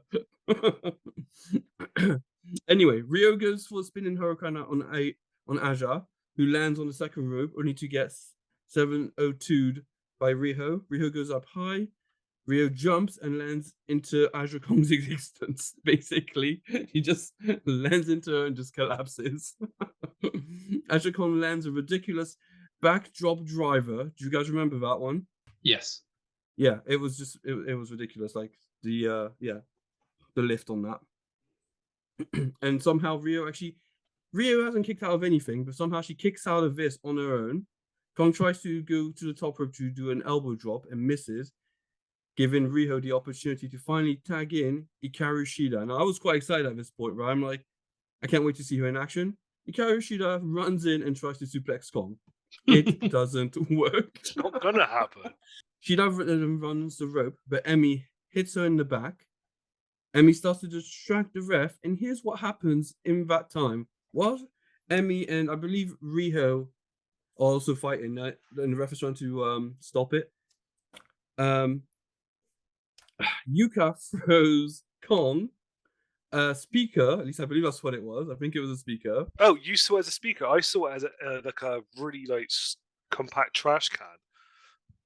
Really? Oh, That's what I thought it it was. was like square. I don't know. Okay, Yeah, like a anyway. Sorry. let's yeah, try that continue. again. Yuka sends Kong a weapon.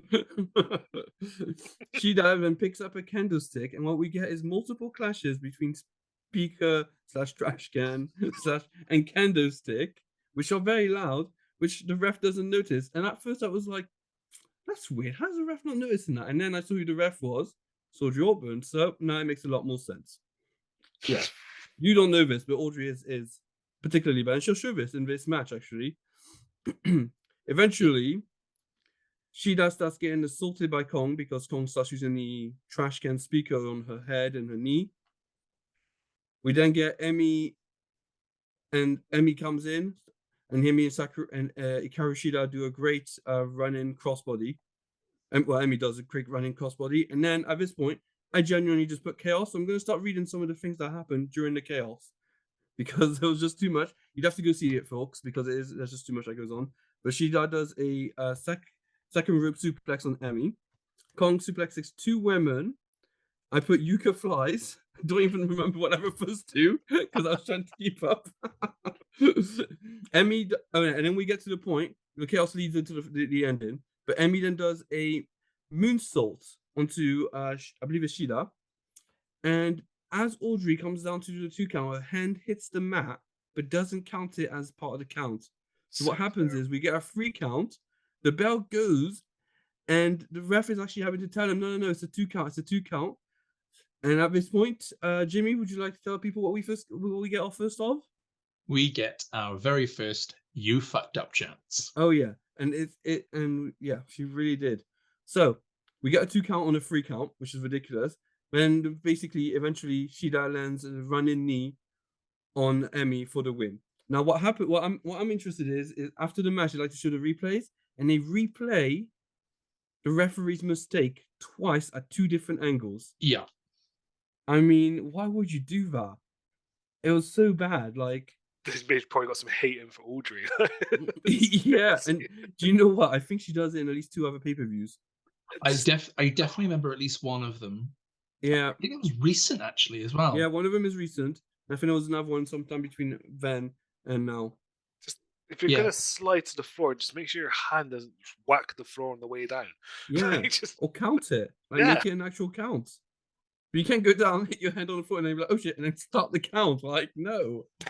Oh man, I couldn't believe because I didn't know this happened here. So the fact she had done it previously makes what happened recently so much worse. oh man. Yeah, AEW production kind of has a little, I don't want to say a running theme, but it kind of is of glaring production mistakes of where things happen that shouldn't happen, and instead of AEW production going, right, let's not focus on that, let's do anything other than that, they will immediately focus on it. I'm thinking the Jericho. I don't want to say too much for Damien's sake, but I'm thinking the Jericho steel cage thing. Oh yeah, that should be enough for you to know what that is, and enough. for anyone that has seen that far in the future. I was gonna say, Jay, you haven't told us whether you thought speaker or trash can. I genuinely can't remember what it was. As you were going along, and then I was desperately trying to have a look at the video, a square and see what it is in all angles. But yeah, could be wrong. I just looked that we've come up with a new invention. That we've come up with the trash can speaker. Cleaning your office up, want to play some music? Trash can speaker. Right there. So one of you think it's a trash can. Yeah. The other one thinks it's a speaker. So I'm actually going to quickly look at the match and see if I can find it. Okay. There's Aubrey's mistake. Turns out it's an acoustic guitar. It's a 3-seater quarter sofa. Yeah, do you know what? 1 hour 20 in. It looks like a toaster. Looks like a toaster. Hold on. That's good. I need to get a good shot of this because, do you know what? Damien's not wrong. Yeah, it is a very small office bin. No, it is. That's so bad. It would have been better if it was a speaker, in my defense. I was like, okay, she's taking out a speaker. No, she just hit her with a trash can. Great. Yeah, Yeah, I that's will. I great. will say Aubrey is about 2 foot away from the hits. They're literally directly behind her. No idea what's going on. Yeah, pretty much. I know you said that there was a lot of what I call wrestling bollocks in that match, but I Yeah. really, really love that match. No, I really enjoyed the match. It was just once you start writing things down, it's hard to ignore what I let pass in the moment. Yeah, I think it's really enjoyable. Yeah. I can see why you've bigged up Riho for the last couple of years. Yeah. And again, I I don't will want to say say, too much for Damien's sake, but I know we're going to see both of those women at the forefront more. of the AEW women's division Yeah, over the next couple of exactly. years. Yeah. So I'm actually really, really looking forward to that. No, exactly. I but do yeah, apologize big if I match. butchered any names, because I'm sure somebody else is going to be upset. But I'm pretty sure I was saying Riho as Rio for at least a few paragraphs. I'm pretty sure you were as well. And I didn't want to Yeah. correct you because you're on a Yeah, roll. no, I was aware, but I was like, I'm in too deep. Yeah. You've gone too far, buddy. Yeah. If it helps, I've actually recorded the opening. So when I said match 6 and the names, I actually recorded that separately so I could splice it in if I got it wrong. Oh, God. Because God. I was positive I would, but I didn't. Damien, what's your thoughts on the match? Do you know what, all round solid match, to be honest with me. It's very entertaining, especially when it all got very chaotic. It was it was entertainment at the end of the day, and that's what we're watching, really. I Like I said, hope I made it coherent, because, it's like 6 people in a ring. It's not the easiest thing to do. Oh, No, I feel bad for giving that match to you now. And I was gonna give you the best friends triple threat Doesn't matter, tag somebody team has to match do it. in the next pay-per-view. But At least I knocked it out. Like, the next 2 I don't have to do. That's the way I see it. the next 2? Yeah, because you each do one of the 6-man matches that come up. Oh, right. Okay. Oh, yeah. Okay. That's a fair way of doing things. I think we can try that in the future. I'm sick that day. Damien has gone home to his own planet. Okay. So back up to commentary. JR is looking completely lost. And so too is Excalibur, it seems. But luckily, our man, Alex, is there to save the day and introduce us to our next match. But he starts talking to JR. So JR is a bit lost. And again, like I said, Excalibur is as well. But Marvez starts having a conversation with Jim Ross, but his gaze never leaves the camera lens. And I found it quite disturbing. It is a full-blown conversation with JR, and who is literally right next to him, and he never looks at him once. So there. Match number 7, Cody Rhodes versus Dustin Rhodes. And we have our very first video package in AEW to hype up. Okay, so decent video package to hype up the match, or at least the Cody part of the hype package. We had this weird sort of musical segment for Dustin's part. It was very like, Dustin's going to die during this match, kind of. You know what I mean? I know the result of this match before going into it, obviously. And you're right, it did have this is Dustin Rhodes, not just last match, he will die in this ring. What it felt like. Yeah. He's putting on his, he's obviously doing his, putting on his face paint and that. And it's just almost like as if this is the last time I'm ever going to see myself doing this. Yeah. But this is the big blow-off match that we never got to see in WWE, though. And obviously, I know Cody and Dustin from WWE. And I think, was it around sort of 2015? Was around that run of Stardust and Goldust? But they never actually had the big blow-off feud at WrestleMania that they really wanted. I couldn't tell you, to be honest with you. And it is around that time.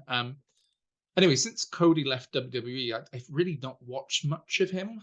And he's kind of managed to build himself up quite legitimately in the indie scene and over in New Japan. So I was quite excited going into this match because, I mean, I haven't seen much of Dustin since I've started watching AEW. To be honest, I think he's been in maybe 1 or 2 matches. Every match he does, by the way, is gold, Dustin. Like every single match he does is incredible. Was that a play on words there? Oh my god, no, it wasn't. Oh my god, that's unfortunate. Yeah. Wah, wah, It took me a minute. I wah. was like, "What? Oh no." Oh, Anyway, god before we damn. get to the match, we get Cody staring down a throne with some little Triple H motifs on it. Yeah, we are gonna talk about this because We're Oh, going to we are talk gonna about I talk this. really about want to talk this. about Yeah. this. Like, Oh yeah, let's talk about this. okay. So to me, obviously, I know nothing of AEW. I know nothing of Cody and his involvement with it. And we're the new generation. We're gonna rock. We're gonna rattle a few cages in the wrestling industry. This, that, the other. Coming out, watching this, and just seeing him, the throne there, and I was kind of like, well, is this like his take on like it's Triple H's throne, Yes. or is this? Yeah, It basically. Yep. is Literally Yeah. is. okay, Yeah. cool. Okay, that's cool. No worries. And then obviously he took the sledgehammer to it. I mean, to me, now I know that it was like a symbol of Triple H. To me, that's him now saying, I'm done with WWE. That's my ties How actually done. ironic is that? Yeah. Well, yeah, it's kind of him symbolically Yeah. destroying the mantle. You'll basically Triple H find, and like, WWE. out of all the EVPs, Cody was definitely the more, which is funny looking at it now, but he was the most anti-WWE in behavior anyway on Yeah. AEW. And now, of course, for the people who don't watch WWE, he is now a WWE superstar again. Yeah, so And owes Triple H a throne. Yeah. yeah. I noticed one thing at this point. Anyone else notice Tony Schiavone in the crowd? No. Yeah, Tony Schiavone is in the front row of the crowd. Oh. He's literally in. If you're looking at the ring on the hard camera, he's just to the right of the hard cam. No. Okay. Yeah, he's Let's he's go. there. He's there literally as a fan. Yeah, I did some research. He had a podcast at the time, Okay. and he was there to basically review the pay-per-view. But now we know he was looking for a job. Okay. Well, he definitely does get a job. Yeah. In two pay-per-views time, he's part Yeah. of the. He's an he's like, Cody, here's my CV. He just starts throwing paper at him. Now, so to make it up to Damien for giving him the best friends match earlier on, That was he horrible. gets to break this one down. So fire away. Okay, then. So this match going to it again. I didn't really know much of these wrestlers. I mean, I knew Dustin, Cody. I didn't know much about. So yeah, really looking forward to this. Brother versus brother. We've already just spoke about the sledgehammer to the throne. That was very symbolic of him. I mean, he can't really go back now, can he? So anyway, we've He's just burnt his bridge. So anyway, there we go. We spoke about Cody's entrance. Very symbolic. Look at us. We'll drive this forward now. We're the new generation. Dustin's turn to come down. And as he's walking down, JR decides to throw some shade on his age. Oh my god. Yeah, I noticed That that. is so constant Laughing. throughout the match. He was Yeah. laughing, saying it's a long walk for a 50-year-old. But then immediately after that, followed up with, from our friend Alex, his age again. Alex literally goes, he is 50. Yes, buddy. JR has just said that. He's like the commentator from Dodgeball. literally. I mean, sorry, I'm going to grab on it. There was no need for that, Alex. If you are listening, there was no need. Can I just say, this is the match where I finally had enough with Alex. Like, I was done. He starts to whisper, basically. Yeah. Like, barely Mhm. audible sounds. Like, you can barely understand what he's saying or hear what he's saying, rather. And at that point, it's like, just don't speak anymore. No. Do you think they started turning his mic down? Oh my god, imagine that. No, I don't think it was, because it definitely did actually sound like he was whispering. Like there was a good few points where I can't remember what he said. It was something about Cody. And when I say it was like, such a great move from Cody there. Oh, and I was like, what? Do you think maybe it's one of those moments where he really wanted to say something, but he was so worried that he was wrong with what he was saying, he decided to whisper it in the hope that no one heard him? I like to think that JR threatened him off camera. Can only imagine. Anyway, both men are in the ring. Crowd are they're lapping it up. Oh, they're fucking red hot all the way through this. They're match. it's amazing. I mean, you can tell they're both just stood there, taking a moment to listen to the crowd chant their father's name, just Dusty over and over again. And you can see Cody actually puts his hand, covers his face, and he actually wipes. You can tell he wipes a tear away. Awesome 30 seconds before the match, I thought. Yeah, I agree. You know what I mean? Anyway, so the match takes off. Cody takes down Dustin and immediately does a Stardust taunt. Almost immediately. The crowd pops so Oh my hard. God, man. Literally, you can tell that paid off big time. Cody then drops to the floor and lands an uppercut throat thrust. Again, Dustin's move. Cody then launched Dustin out of the ring, and as Cody attempts to whip Dustin back in again, did you guys notice what happened? Brandy. Dustin botched it. Dustin botched it. Yes. Oh, did I'm he? thinking Yes. later on. He went to whiplash him onto the apron. Dustin lost his footing and then slipped down again. Oof. So they went and he redone the whip again. Yeah, I remember. Now you mentioned they've redone it. I remember. Yeah, they actually redid the move. Yep. Okay, so they don't go for it again, and then Cody gets kicked in the face. Dustin then follows this up with an awesome senton bomb off the apron. For 50 years old, he pulled that off. It was brilliant. The crowd are started chanting, then you still got it. I mean, the crowd are just lapping this up pretty much. Dustin starts to dominate, and Cody rolls back out of the ring to grab. I mean, I think his ego took a bit of a beating there, so he's just trying to recoup himself. After recouping, Cody then jumps back into the ring and distracts the ref so Brandy can hit Dustin with a bottle of water.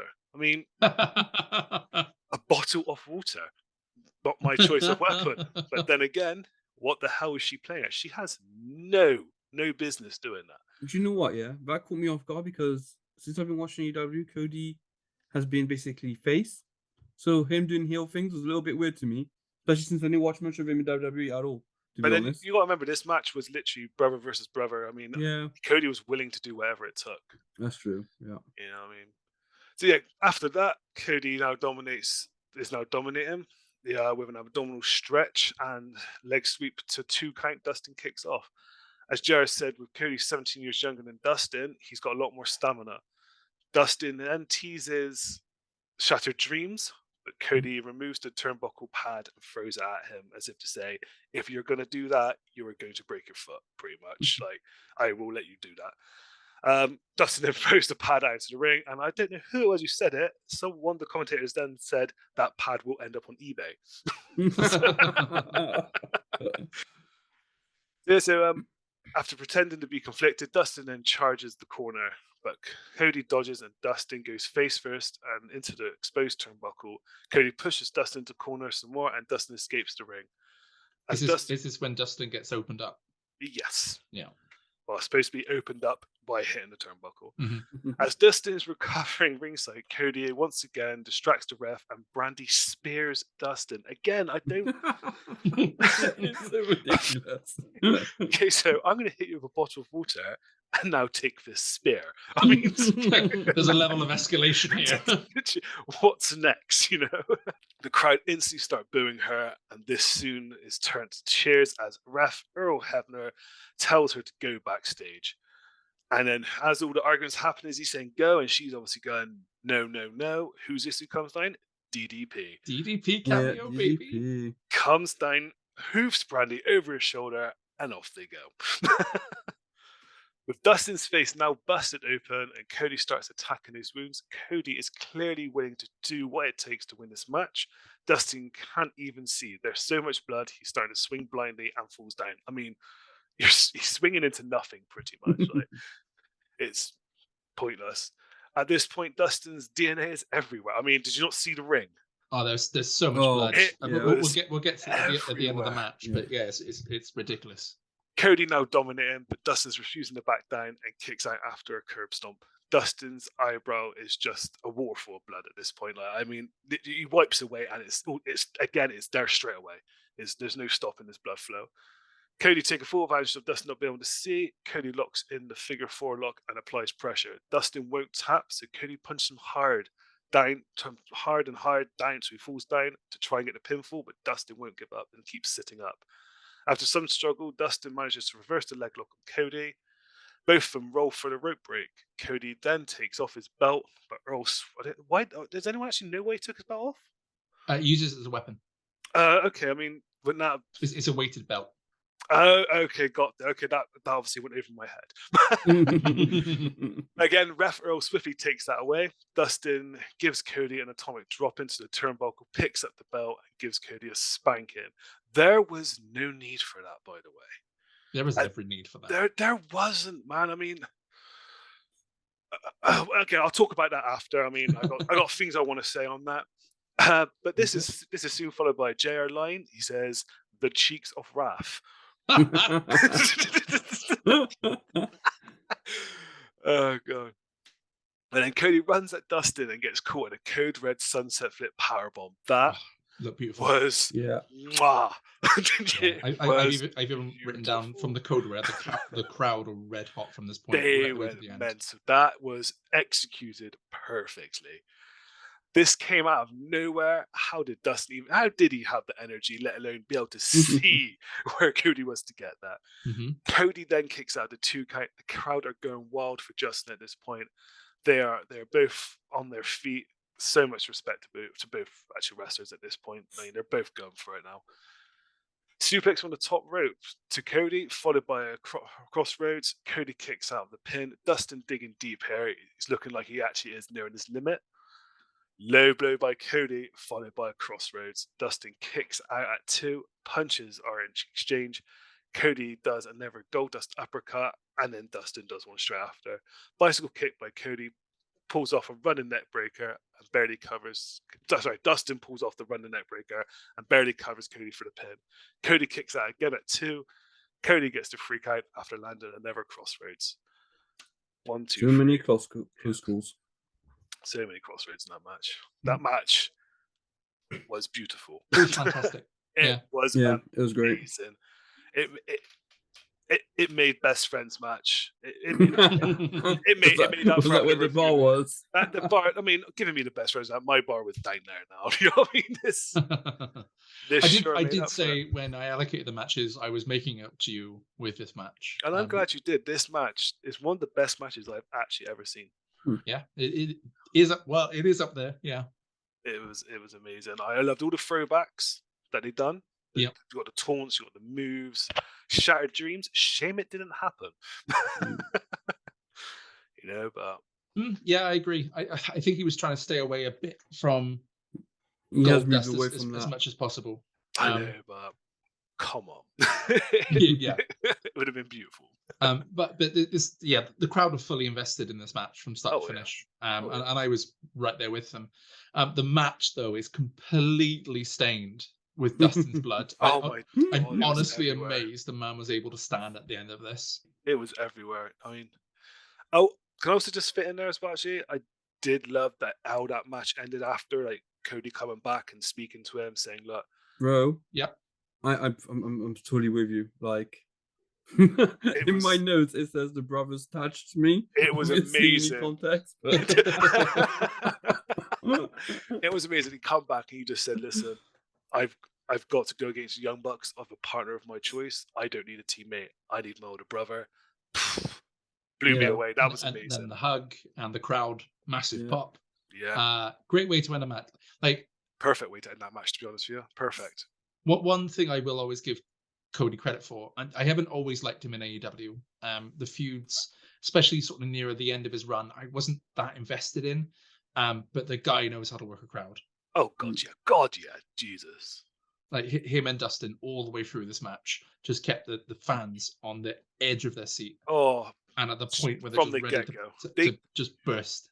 They done the crowd good. I mean, the crowd at the beginning, like I said, beginning of the match for a good 30 seconds, they were soaking it in. The crowd were going wild for them, paying their respects. You know what I mean? It was, they said, and you know what? They delivered. They really did. Yeah. They delivered. I will say though, I'm going back now, like I said I would, to this whole spanking thing.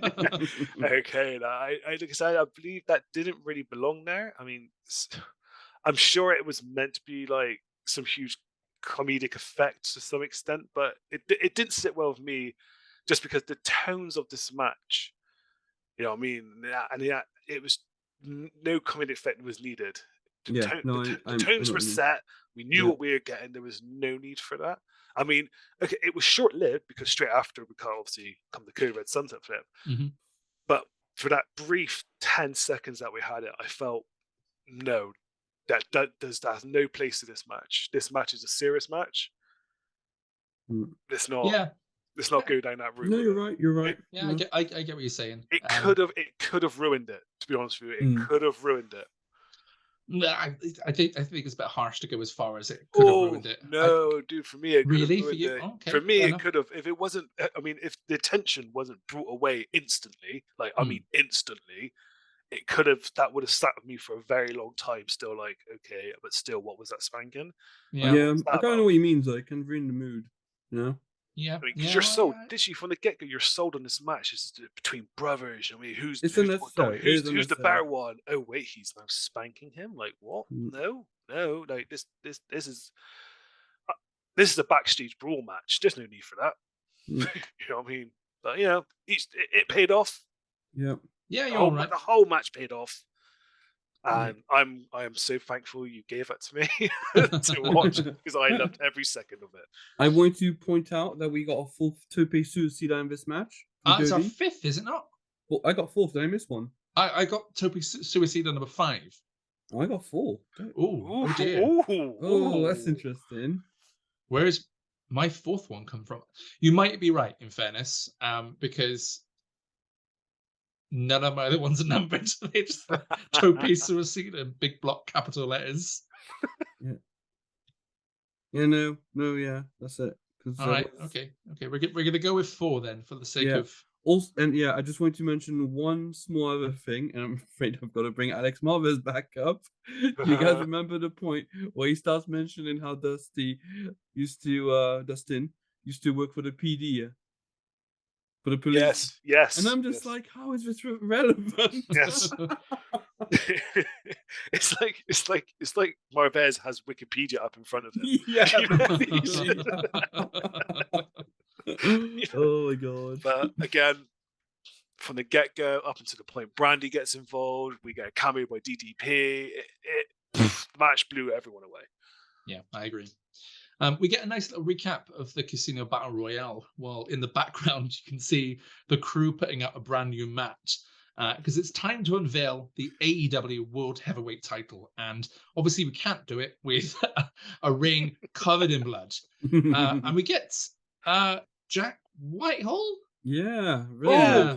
This was strange cameo. This is very strange. Cameo. It was again because of the partnership with ITV that Jack was there to present the AEW World Heavyweight title. But he brings out Bret freaking Hart. Yeah. Oh, I know, man. I mean, Bret's never done saying "fuck you." I genuinely didn't know he was on. He was the one that unveiled the title. Oh, really? Cool. And he managed to get through a promo without mentioning how much Goldberg sucks. I love the fact he keeps bringing that up. Oh yeah, I think it's brilliant. But yeah, it's great. And it kind of looked like the crowd were genuinely surprised about this too.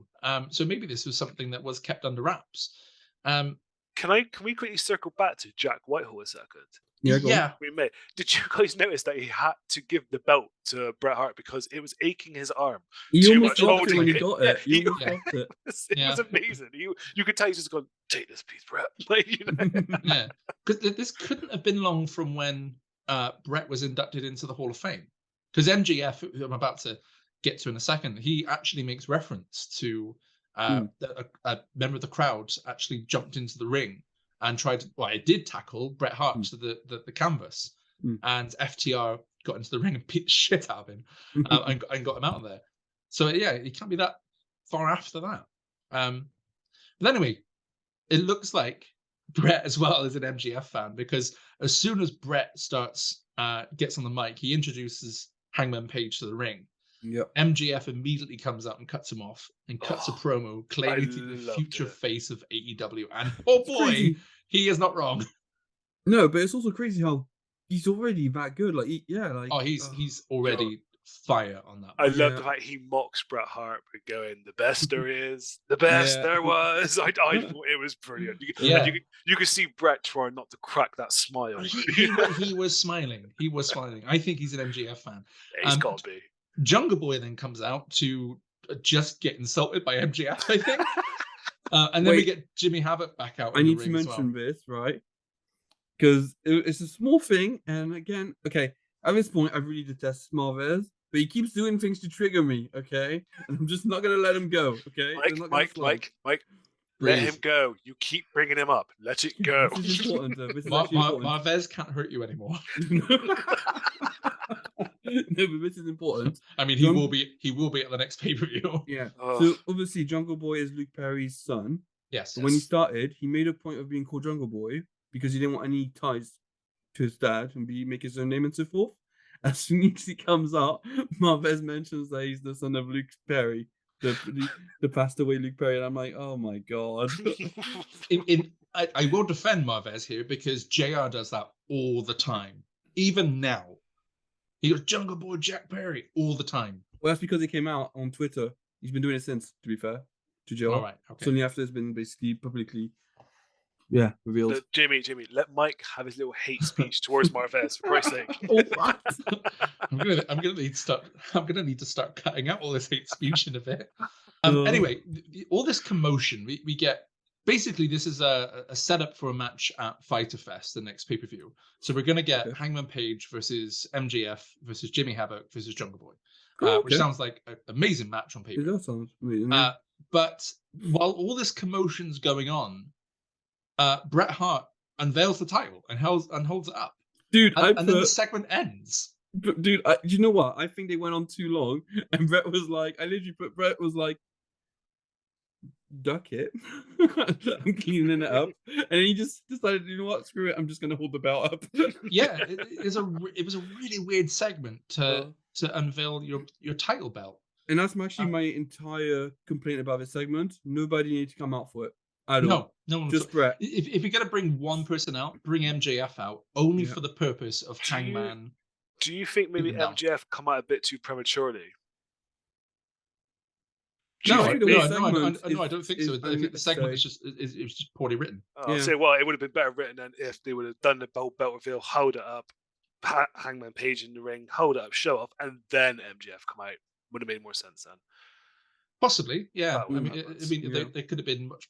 There could have been any better way of doing that. Yeah, what I would have done is I would have had the belt already in the ring on a podium or something, a stand, whatever you want to call it, and I would have had the announcer, make an announcement that somebody was going to come in and reveal it, and then have Bret Hart's music play and come down, and just have him reveal the belt, maybe say a few words, and then go. That's it. That's all it needed. Yeah, but what do you guys think of the world title? The actual design? Oh, I love it. Nice, I love it. Yeah, it's a really nice. I like the fact that it's got weight to it, to be honest. It looks heavy. It looks heavy. But like I said, it looked like it was about to snap Jack Whitehall's arm. How a belt should look.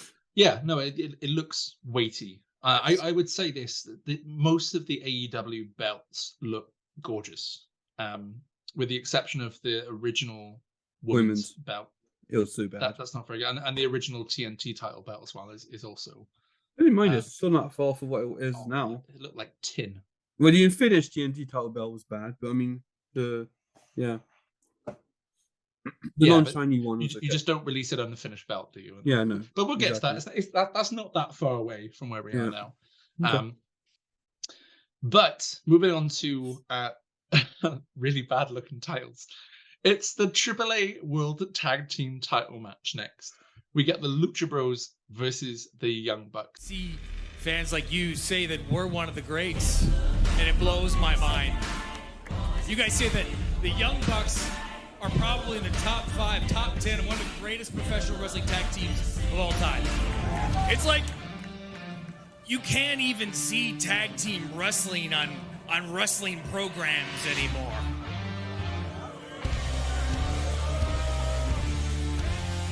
That's all about to change. Oh my God. Ray Phoenix, Penta El Zero M, right here in Las Vegas. If I have any fear of the Lucha Bros, it's the fear of them being so on and us having a little bit of ring rust and not being able to keep up. Penta! Phoenix, the Lucha Bros. Why don't we make something official right here, right now in Chicago? What do you say we do Lucha Bros versus Young Bucks? You guys ready?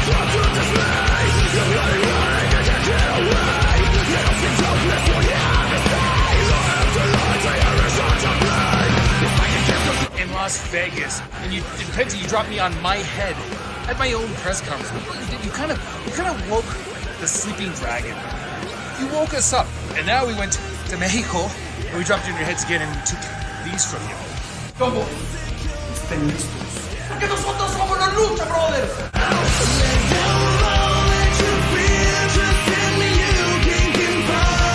Tenemos cero. And I am really looking forward to this match. So a Bucks Lucha Bros match sits in probably my top 5 wrestling matches of all time. And I'm not expecting this to better it going into it, but I think these two are going to have an amazing match. That was pretty much my sentiment. Like, I can't imagine them topping what they did in the cage. The cage is the match I'm referring to, yeah. And I think we're about a year away from it. No, maybe way 2. further. Yeah, at least 2. I think it was after COVID, wasn't it? Yeah, it was after COVID, dude. So it's way. Like, Yeah, so we got got time. a long time until No, that 3. comes It on the might pod. be wait 2019. Yeah, it was 2021. So. And this is actually the first title defense in AEW, and it's not for an AEW belt. That really bothered me, by the way. You're doing Yeah. your first pay-per-view and you've got a belt from another promotion. Yeah, it is. And really, you've got really a bad-looking belt from another promotion. Like that, like it looks like a toy. You can legitimately buy duplicates of AEW and WWE titles that look better than the AAA titles. Yeah, I agree. I quite like the AAA Mega title design, the world title design. I thought at least when Kenny was carrying that one around, I really liked the design of that. But the tag belts look really thin, and they always look bent. Like the top of the main plate always looks bent inwards. And maybe that's a design choice, but yeah, I really don't like it. But it is odd to not have an AEW title being defended on a pay-per-view and having another company's title defended instead. I just don't get why the main event of this isn't just for the AEW World title, because we've got like 3 months, I think, until the AEW title is actually properly defended. Well, so yeah, the end of August is All Out, and this is in June, I think it is. Okay. Off the top of my head. Sorry, May. So this is in May, the 25th of May, this pay-per-view. And then it's not until the last day of August that we get our first AEW title match. Okay, cool. On the 4th pay-per-view. But anyway, yeah. I've got Mike to break down this match because I was so excited that I really wanted to just watch the match in its entirety without having to pause and write things down. So Mike, over to you. Yeah, we'll start with the intros. Obviously, they come in. I will say the Lucha Bros music. Obviously, they're starting off in AEW, but it sucks. Basically, like the intro music just sucked. The entrance music. But I will say, so they came out with these masks, and I thought the masks were awesome, right? They just looked awesome, especially compared to what they wear now. And then they got in the ring and they took off their mask to reveal their actual mask. And I was just like, really? Oh my god. So yeah, but yeah, I like the original mask. I'm not complaining about the ones they do wear. And then obviously we got the super kick party. Bucks came in dressed like Elvis. They always have to be dressed as something, so I didn't even question it. I was like, they're dressed as Elvis. Okay. At this point, like when you've watched it this long, the Bucks are always dressed weird. So yeah. But yeah, looking forward to this match. We're not gonna waste any time, we're gonna get right into it. Matt Jackson and Penta kick off the match. They start by talking smack to each other. Penta then takes his glove off and tries to do zero miedo, which means no fear, in case some of you don't know. Matt then stops it, and from that point on, we're off. They're basically throwing moves left, right, and center because this is going to be a very fast-paced match because they're both very fast-moving teams. They're countering each other. We then get Penta saying to Matt, "Listen, Puto," and then basically does the zero miedo. He then tags Phoenix in. As Phoenix gets tagged in, we get a blind tag, but from Nick on Matt. So I'm trying to keep track of a lot of things. We now have both Bucks in the ring with Ray. Ray does a double arm drag on the Bucks, sending him out of the ring. Then Ray runs the ropes, and I was pretty sure we were going to get a tope suicida at this point, and he does a fake out. Yeah. And actually, I got to say, there's not been enough topes in this match compared to what we get now. Like, there's been so many missed opportunities. I don't think there's any in this match, is there? No. I think just No. the pay-per-view in general. That's just very little, I found, compared to what we normally expect. I don't know. 4 tope suicidas on one pay-per-view is still quite excessive. Right, Nick and Ray then show an array of acrobatics and mutual counters into a clashing double drop kick, which was awesome. Do you guys remember that one? Yes. Yeah, that was. I love that. They're even. They stand up facing each other, and the crowd loves it. Now they're exchanging chops, punches. This tag team combination we get this tag team combination by Penta and Ray on Matt Jackson, who is now in the ring, moving their focus. Then they start moving their focus on Nick. We get a beautiful sling blade. I never get tired of seeing Penta sling blades, by the way. It's actually one of my favorite moves of all time. And then soon after, we get a Casadora into a splash for a 2 count. Nick counters both Lucha Bros into a double springboard armbar, sending them off into the distance. Matt lifts Ray above him for a power. So Matt at this point holds Ray up. He then power slides him down, and then he runs and spears Penta down. Now we have Nick and Matt exchanging tag while punishing Penta.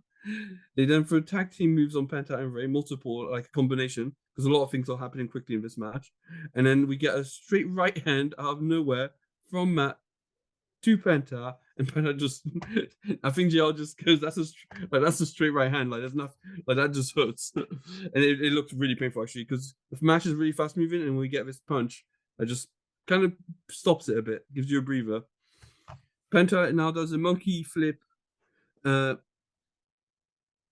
monkey flips Nick into Matt, who is at the bottom of the turnbuckle, and then we explode from that point on.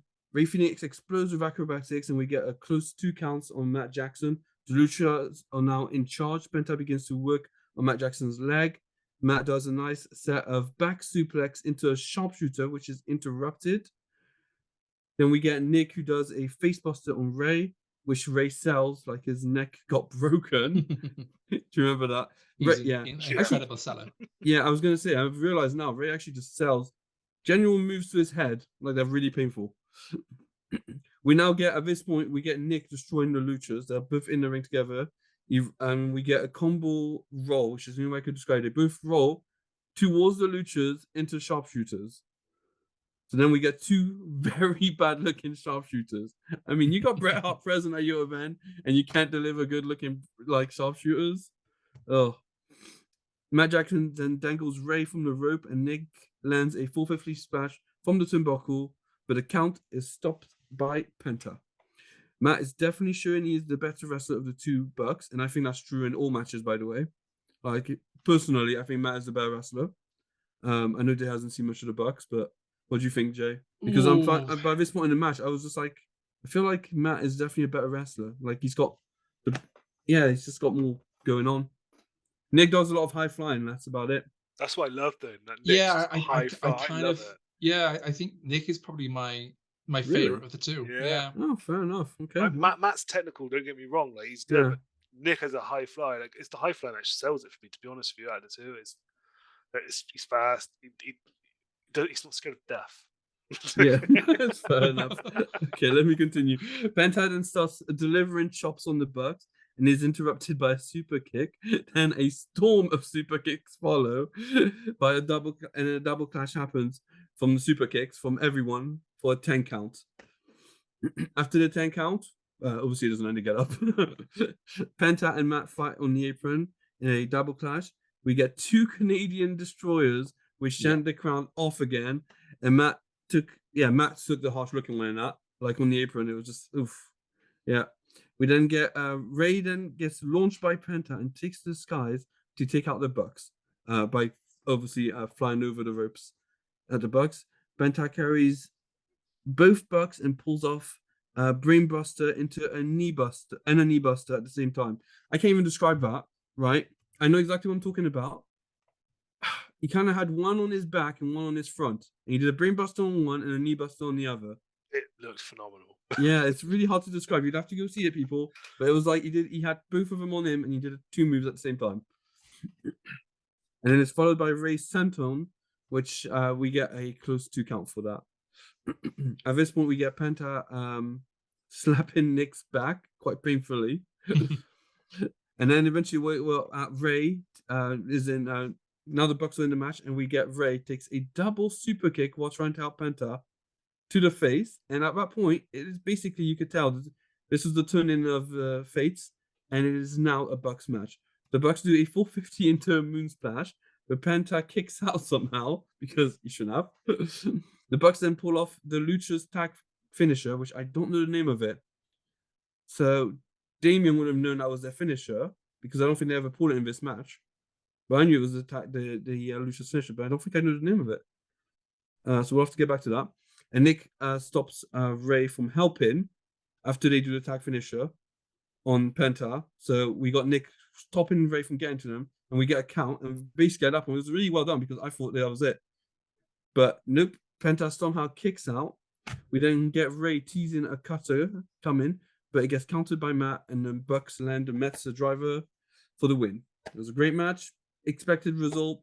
Cage match was better. That's all I got to say about it, really.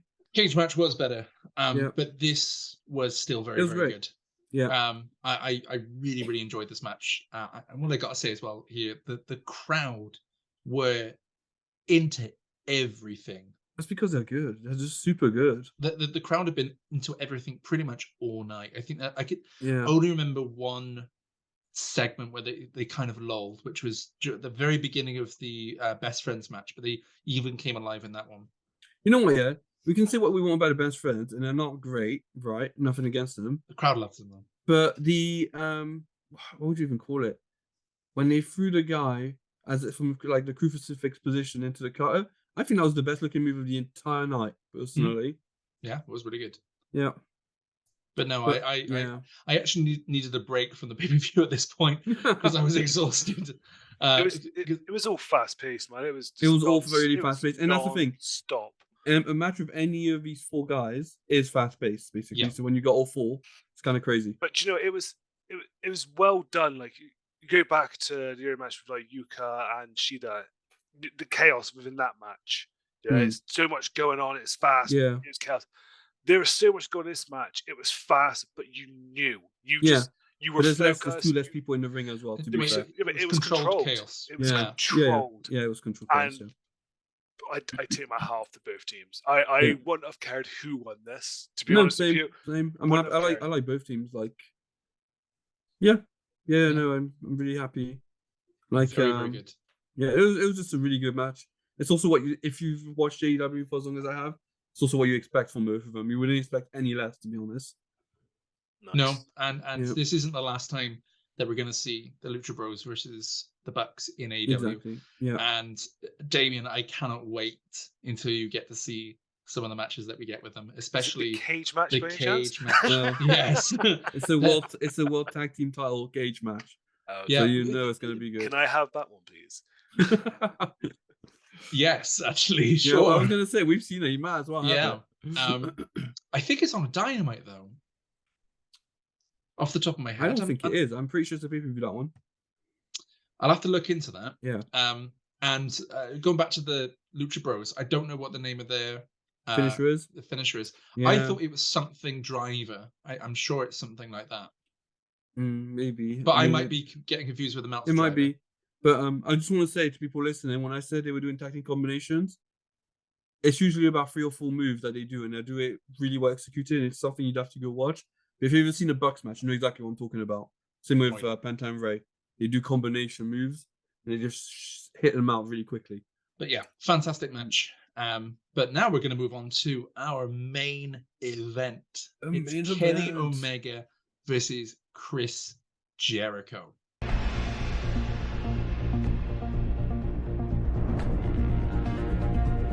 I am now a full-time member of the AEW roster.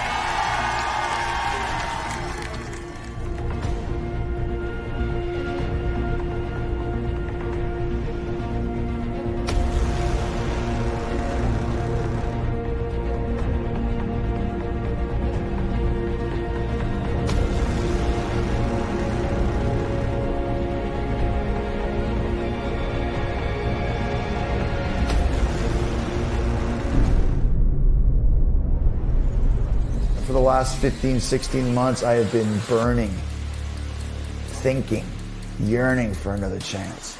And I have to make it go away. And the only way to do that is to beat Kenny Omega, Double or Nothing in Las Vegas. I'm not gonna stay awake at night wondering how it is that he's preparing, because I kind of know what he's gonna bring. People always laugh and say, it doesn't matter if you lose or win in pro wrestling. Yes, it does.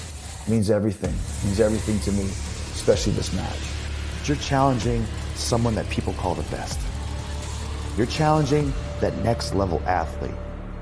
So either you have some crazy plan or you really think that you can beat me man to man. And that's why I don't have to worry about how you're training, because there's no way you can train like me. There's no way you can train harder than me. When you have the biggest star, one of the biggest in the world, and by far AEW's biggest star, we have to look good. And if I lose to Kenny Omega, who's basically a nobody to the mainstream audience, it's going to look bad for the company. AEW needs me to win. AEW should want me to win. And I know I have to win.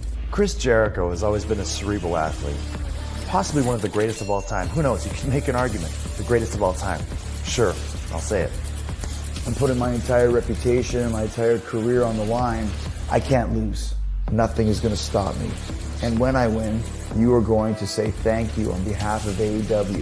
If you make that first opening statement that you beat Kenny Omega and that you want to thank you.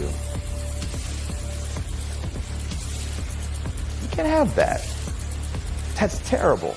On May 26th, everyone in the world is going to be talking about Chris Jericho and about how Kenny Omega thanked him in front of the world for all he's done for all of you.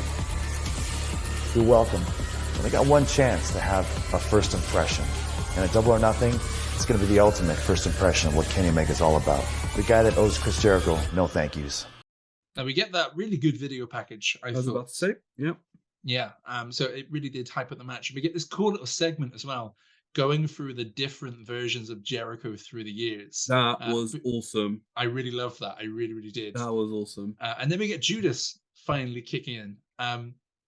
Jericho's kind of still in his Painmaker gimmick, which for me is the worst Jericho. I watched when he went over to New Japan and had the run with the IGWP Intercontinental title. I did watch a few of his matches when he was out there. And the Painmaker, I didn't enjoy it as much as I did other gimmicks he's had for the years. So I always think his the List Jericho, or the List of Jericho was his probably my favorite gimmick. Yeah. Well, it was his favorite. I mean, before AEW, I'm not sure if it is now, but yeah. Now I'd say what he's doing recent, I absolutely love. I love Jericho. I think Jericho is quite possibly the greatest of all time in professional I actually wrestling. think he might be, because he just keeps trying and succeeding. I mean, what more can you want? 52, and he's still he looks fit as hell now. No, he looks amazing now. Yeah. He's you know what? still I will going the distance. The Painmaker thing, I have never seen it until AEW, and obviously he brings it back later on for a couple matches here and there. I've been seeing his run, because his first run in AEW. I don't think there's much similarity apart from the jacket down the line. You'll see what I mean, though. Mm-hmm. He's very well, you know, the Inner Circle thing. Yeah, pretty much that kicks off pretty quickly. Yeah, I think I've seen a bit of Inner Circle. I think it was kind of just coming to its end. Well, you know, okay, the JSA is more or less it is basically the Inner Circle. Yeah. But yeah, so that Judas doesn't mean anything to you, Damien. Basically, two different factions Jericho's part of. Yeah. Okay. Damien will get to that at some point soon. I will catch up. Yeah. And hopefully he'll start watching some more recent AEW, because we have Full Gear coming up next month, which is going to be live on a Saturday night, which is interesting. It's a Saturday night. It is. You did mention it. You mentioned it. Yeah, I did mention it. Yeah. So this Jericho is really is actually a far cry from where he is now in AEW. So Damien, you probably haven't seen this, but the crowd now sing Judas all the way through very loudly. And what they do is at the very end of the song, they actually cut the song off and just let the crowd sing the rest of it. And that's how they end his intro. Even when it doesn't matter if he's a heel or a babyface, the crowd always sing it So non-stop. you know you've made it when Yeah. that happens. But it's not just that. They don't sing like a little bit of a song. It's like 2 more choruses. They Oh, basically sing. it's pretty much the whole chorus at the end. Yeah. Yeah. It was Kenny- weird not hearing them sing. I'm not gonna lie. It was really weird. So we get Kenny out next, and maybe it's his music which has been cranked up to 11, but the crowd response seems a little bit subdued here. Maybe they're a little bit gassed, which I wouldn't blame them. They will get rowdy again pretty quickly. Right. We get a weird segment with a Cracker Barrel being in the ring for some random reason. I'm not sure if they were sponsoring AEW, but it's just kind of there in the main event, and Jericho just kind of pushes it in between the ropes, and that's it. The Cracker Barrel's never seen again. I thought it was going to show up in the match, maybe be used as a weapon or something like that. But no, that's it. The Cracker Barrel is gone. So really weird. Both men circle each other before they finally lock up. Jericho gets Kenny to the ropes. Both men with really hearty slaps to each other. Kenny tries to get a very early V trigger, but misses in the corner. Jericho hits an early Walls of Jericho, but Kenny escapes to the ropes really quickly. Holy hell. At this point, I thought we were about to get a Jericho Tope Suicida. He literally like winds it up, bounces off the opposite rope, runs across the ring, and then just hits a baseball slide. And I was so disappointed that we didn't get a Jericho Tope Suicida. I was positive it was coming. That would have been good. Yeah. Both men spill onto the outside. We get some heavy chops from both men before Omega finally dumps Jericho onto the Timekeeper's podium. Podium, not table. It's just a little podium. Even the commentators seemed a little bit confused. It was just kind of a podium and not a table. Jericho grabs a camera and films Kenny after he's already thrown Kenny into the crowd and then flips him the birds. I thought that was awesome. That was awesome. That was fantastic. That was awesome. Kenny spits water on Jericho and hits him with a drop kick. We've been outside the ring now for a while, and I think the commentators do a really good job explaining that it's up to the ref to decide whether or not he wishes to count them out or not. Yeah. So there seems to be a lot of discretion for the referees in AEW. We got it with the tag match earlier. We got it with Aubrey doing a 4 count. And now we get it with I will do a referees 4 count if I want. and then we get it with the referees deciding as to whether or not they want to count out the competitors. And I think actually that's like a really good decision. Because I agree. I really hate watching other wrestling events, whether or not it's WWE or the very little bit of New Japan that I've watched, where the referees just don't count anything. So it's good to get out of that sort of, oh God, they could be counted out. That now they're gonna have to roll back in the ring or just roll back out and carry on what they're doing, which that always seems nonsense to me. Both men do get back into the ring. Kenny hits Jericho with more chops, and Jericho's chest is already blood red. We got our first 2 count. Goes red so quickly. Sorry. It does, yeah. Yeah. We got our first 2 count. There's Kenny hitting a moonsault on Jericho. Jericho takes control of the match though a little bit from here and sort of slows the match down a little bit. He's been keeping Kenny in the corner and again is giving him some very stiff chops. Kenny tries to come back, but Jericho hits a drop kick and we get another 2 counts. And again, more chops to both men. Jericho hits a lariat for another 2 counts before he then gets straight up and flips off the crowd. Kenny is he's actually bleeding from the nose now at this point. Okay. Yeah, I'm not sure if you noticed that. I thought it was the shoulder for some reason. I'm thinking of a different match. It's different match. It's from the nose. Yeah, definitely from the nose. Jericho starts targeting the nose as well, but Kenny manages to counter with a Hurricane Rana and throws Jericho out of the ring. Jericho goes for a table. Kenny has none of that and hits a running drop kick on Jericho and then follows up with a running splash over the top rope. Again, thought we were going to get a Tope Suicida. These two have been little Tope Suicida teases all the way through this match. Wow. And we didn't get one. We didn't get one. Although I'm amazed neither has been disqualified yet. We've had obviously the hit to the podium. The table's out, and yeah, the referee is being. Do you know what? Very, very in my notes, I put everything is game in this match. Yeah, literally. Kenny puts the table on top of Jericho and then springboards out of the ring on top of him. Again, I wanted a Tope. Omega sets the table up on the outside before getting back in the ring and hitting Jericho with a crusher for another 2 count. Kenny now is in control of the match, and the pace of the match is picking up a little bit. He sets Jericho up for the Snapdragon suplex. Jericho tries the counter, but Kenny hits him with a rolling kick, sending Jericho to the corner. There's a V-trigger to the back of Jericho's head in the corner. Kenny tries to hit an avalanche dragon suplex on Jericho, but Jericho fights out of it, but can only fight out of it for a few moments as Kenny hits a top rope suplex for another 2 count. Kenny signals another V-trigger, but Jericho pops back up and hits a back elbow on Omega. Jericho goes for the lion salt, but Kenny gets his knees up and then hits another V-trigger. Kenny gets Jericho up for the one-winged angel, but Jericho counters with a release German suplex, followed by 2 lion salts, but can only get a 2. Jericho goes for the code breaker, but he's countered by Omega. Omega hits a tiger driver, but now Jericho counters and sends Kenny over the top rope and through the table. Just as a side note here, I'm going to point this out now. That's probably the best table break spot I've seen in all of AEW. I always wince whenever I see someone go through a table in AEW now. It's always the sort of rubber that goes around the outside of the table. The tables always break perfectly, but it's always the rubber that stays exactly the same. And I just hate it in AEW. So ref is not even counting at all at this point. Omega is just crashed through a table, and the ref's like, yeah, it's all right. Just carry on. We want to see a win here. It is what it is. It is what it is. Shit happens. Yeah. Omega crawls back onto the apron and does start to trade punches with Jericho. Jericho rakes the eyes and hits Omega with a springboard dropkick, which I think is just vintage Jericho at this point. Jericho gets Omega onto the top rope.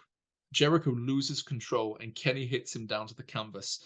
Kenny goes for a splash, but Jericho counters with a code breaker midair and then covers for a 2.9 count. I popped at that. That was so good. You know what? Jericho's mid counters with code red are incredible. Oh, they just look beautiful. The crowd are very split here as well. They're not behind Omega completely. They're not behind Jericho completely. We get slaps from both men again in the match, but Kenny then hits the Snapdragon suplex. And then another one. He goes for a third, but Jericho tries to counter into the Lion Tamer, but Kenny manages to get away and plants Jericho, but again, only for a 2 count. Kenny goes for the third V-trigger in the match, but Jericho catches him and puts him in the walls of Jericho. Kenny's shaking his head in desperation and tries to crawl to the ropes, but Jericho drags him back into the center of the ring. Kenny manages to roll out and hit Jericho with a few kicks and then gets the V-trigger, so the third one now of the match. He goes for the one-winged angel, but Jericho counters with a DDT to Kenny. He goes for a cover and again gets a 2 count. Both men back up to their feet. Jericho hits an enziguri. Both men look knackered. Jericho goes for a lion salt, but Kenny catches him and readies him again for the one-winged angel. But Jericho counters again with a DDT and hits a code breaker, followed by the Judas effect for the 1, 2, 3. Jericho wins the match. That was a good match. I wouldn't say it was a great match. It was not a great match because it wasn't a great Kenny match. No, it was a slower match than what I was expecting. It was neither one of them at their best, basically. No, I would agree. Yeah. It's first time seeing Kenny. Loved him. Yeah? I thought he was brilliant. But he was really slow. Actually, like Jamie said, the match was slow. It was very slippy. But then again, you don't think we just had the Young Bucks and Lucha Brothers, so... Yeah, but Kenny moves as fast as them normally. Yeah. And this is... I think it's probably partly Jericho. Because I was going to say, I don't think Jericho could keep up with the pace anyway. Quite possibly. There was points where Omega was in control of the match, and the pace of the match was very clearly dictated by Omega, and it did pick up a bit, but sort of there was a lot of chops in the match, and I never really like chops. It's a way to slow down and do less, isn't it? Sort of those types of matchups I never really like, and there was a lot of it in this match. But that's not everything yet. It's not over yet. Oh no. Jericho takes the mic and calls the crowd marks and claims that this is his time. Jericho demands a thank you from the crowd, and wait, is that? It is! It's John fucking Moxley! John Moxley comes through the crowd, gets in the ring, hits the paradigm shift on Jericho, and then the referee. He goes to do the same to Omega, but the latter comes alive and drags Moxley out the ring, and both of them start brawling through the crowd and up to the stage. Mox gets up on the poker chips, which are up on the top of the stage, and hits Omega with the paradigm shift on top of those poker chips. And he's not done. He picks up Omega and throws him off the stage and stands triumphant to end the pay-per-view. Wow. Yeah. Awesome. What a way to end it. What a way to end it. I, again, didn't know Moxley was... I knew Moxley was very early on in AEW, but I didn't know he was here at this pay-per-view.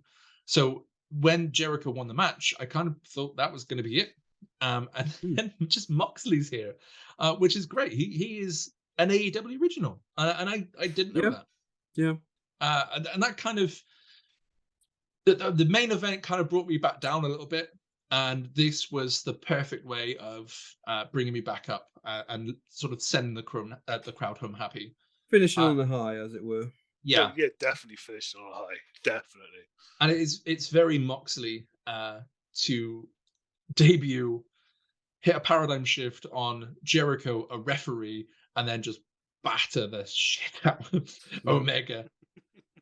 I will say, you would mention that the crowd wasn't big on Kenny coming in or as big. I do think that Jericho would have been the fan favorite because Jericho does have more fans in the US in general. I think that would have been a factor. Yeah, quite possibly. Kenny was just not, was always in Japan. So only the really hardcore fans would know about it. Yeah, you're possibly right with that one. Right, that was the whole thing because even, I mean, Jericho said in Jericho's quite, he loves himself, which is fair enough because he's owned it. But he did say, like, he was actually, they pushed him because he needed a face that fans could recognize. Yeah. And then the idea was that Kenny would eventually eventually people would recognize Kenny, which they did on a much bigger scale. Well, that match sold me on Kenny anyway. I was already sold on Jericho. Obviously, I've been of Jericho for years. I've watched loads of him. Funny enough, I actually knew of John Moxley. Of course, he wasn't known as John Moxley. Yeah, he was Dean Ambrose from where I know him from. Yeah. Yeah. It hasn't changed. Well, this is very much Dean Ambrose with the training wheels off. Yes, is what I would say. You can tell. Yes, he completed out a renegade. Doesn't play by the rules. Just I do what I want when I want. Try and stop me. Very new to in WWE, and especially where he is now. Again, without ruining too much, his character really doesn't change from what we've seen here. Coming through the crowd is what he does every time he comes out to the ring, and just having that attitude, and he stuck with it since. And you're right, he doesn't need to change. There's nothing about that character that really needs to change. I would pay to see him over and over and over and over, and the moment he changes, I will stop paying to watch him. Well, funnily enough, you happen to be on a podcast that is going to be reviewing him over and over again. Looking forward to it. But anyway, that's going to end off our very first podcast. So before we go, Mike, match of the night from you, please. Oh, God, match of the night. It's going to have to be the Bucks versus the Lucha Bros. Yeah. Bucks versus Lucha Bros. Okay. Damien, what about yourself? Oh, it's the best friends match. You know what? I actually paused for a second. What? No, it has to go to Cody and Dustin. That's my favorite match of the night. Cody and Dustin, nice. It was my favorite moment of the night. Again, Cody and Dustin was after the match. That's the highlight as well. To be fair. That's my highlight of the night. That was an amazing segment. That was. I mean, you can't really top that, to be honest. I think I will have to agree with Mike. I loved the Bucks versus the Lucha Bros match from start to finish, bell to bell. I loved the Cody and the Dustin match. I even wrote in my notes, this would have been match of the night if it wasn't for the next match. Fair enough. Mike, MVP. What's the rule on this?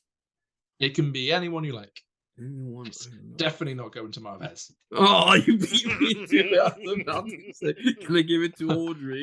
A non-ironic MVP, please. Okay. I'm gonna have to give it to Dustin. Actually, yeah, I'll give it to Dustin. Dustin, nice. Because the old man did well. You did good. You did good. Damien, MVP. MVP for me, right? Well, I'm not going to pick Sloth and Dustin because both my highlights and match night was a Dustin Cody Rhodes match. I'm going to go all the way back to the pre-show for this one. Oh, Kip Saban.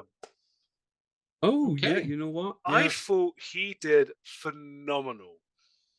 For the fact that his match followed the Battle Royale, I still think he carried his match well. Again, it should have been the opening, shouldn't have been last, but he did phenomenal in that match. okay. I actually forgot about that, but yeah, no, that's a good call. Good shout. Yeah, mine's not going to go to a wrestler. I'm gonna cheat Don't straight you dare away. say Marvez. Don't you dare say It's not Marvez. going to be Marvez. It's actually going to be the crowd. This Of course. was a long pay-per-view, and I made a few references to it throughout the night. But they were brilliant all night. You can't have a good pay-per-view without a good crowd, and they were on That's fire true. all night. That is our first one done. Awesome. It's done. guys. This is what's the back. next one? Yeah. Yay! Round of applause. Round of applause for us. We actually did something. Yeah, we spoke about it and we pulled it off. We did indeed. Yeah, that's great. So that's Double or Nothing 2019. We will be back.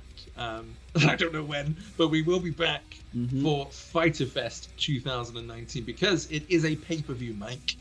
You say that. How long is it? 2 hours? No, it's like near 4. Really? Yeah. Oh, they actually did treat it like a pay-per-view. I don't call it a pay-per-view because Fighter Fest now is like a special Dynamite. It is a special Dynamite. It Same happens as, every year. It's a special Dynamite now. same as Fight for the Fallen, which is the pay-per-view after Fighter Fest. But it is this year a pay-per-view. Fair enough. So we will be reviewing that one as well. Okay, so thank you everyone that has listened to us drone on for the last couple of hours. We really, really do appreciate it. If you are watching us on SoundCloud, please hit that follow button. And of course, if you are on YouTube, please hit that subscribe button. We would be massively, massively thankful of that. Like I said, we will be back for Fighter Fest 2019.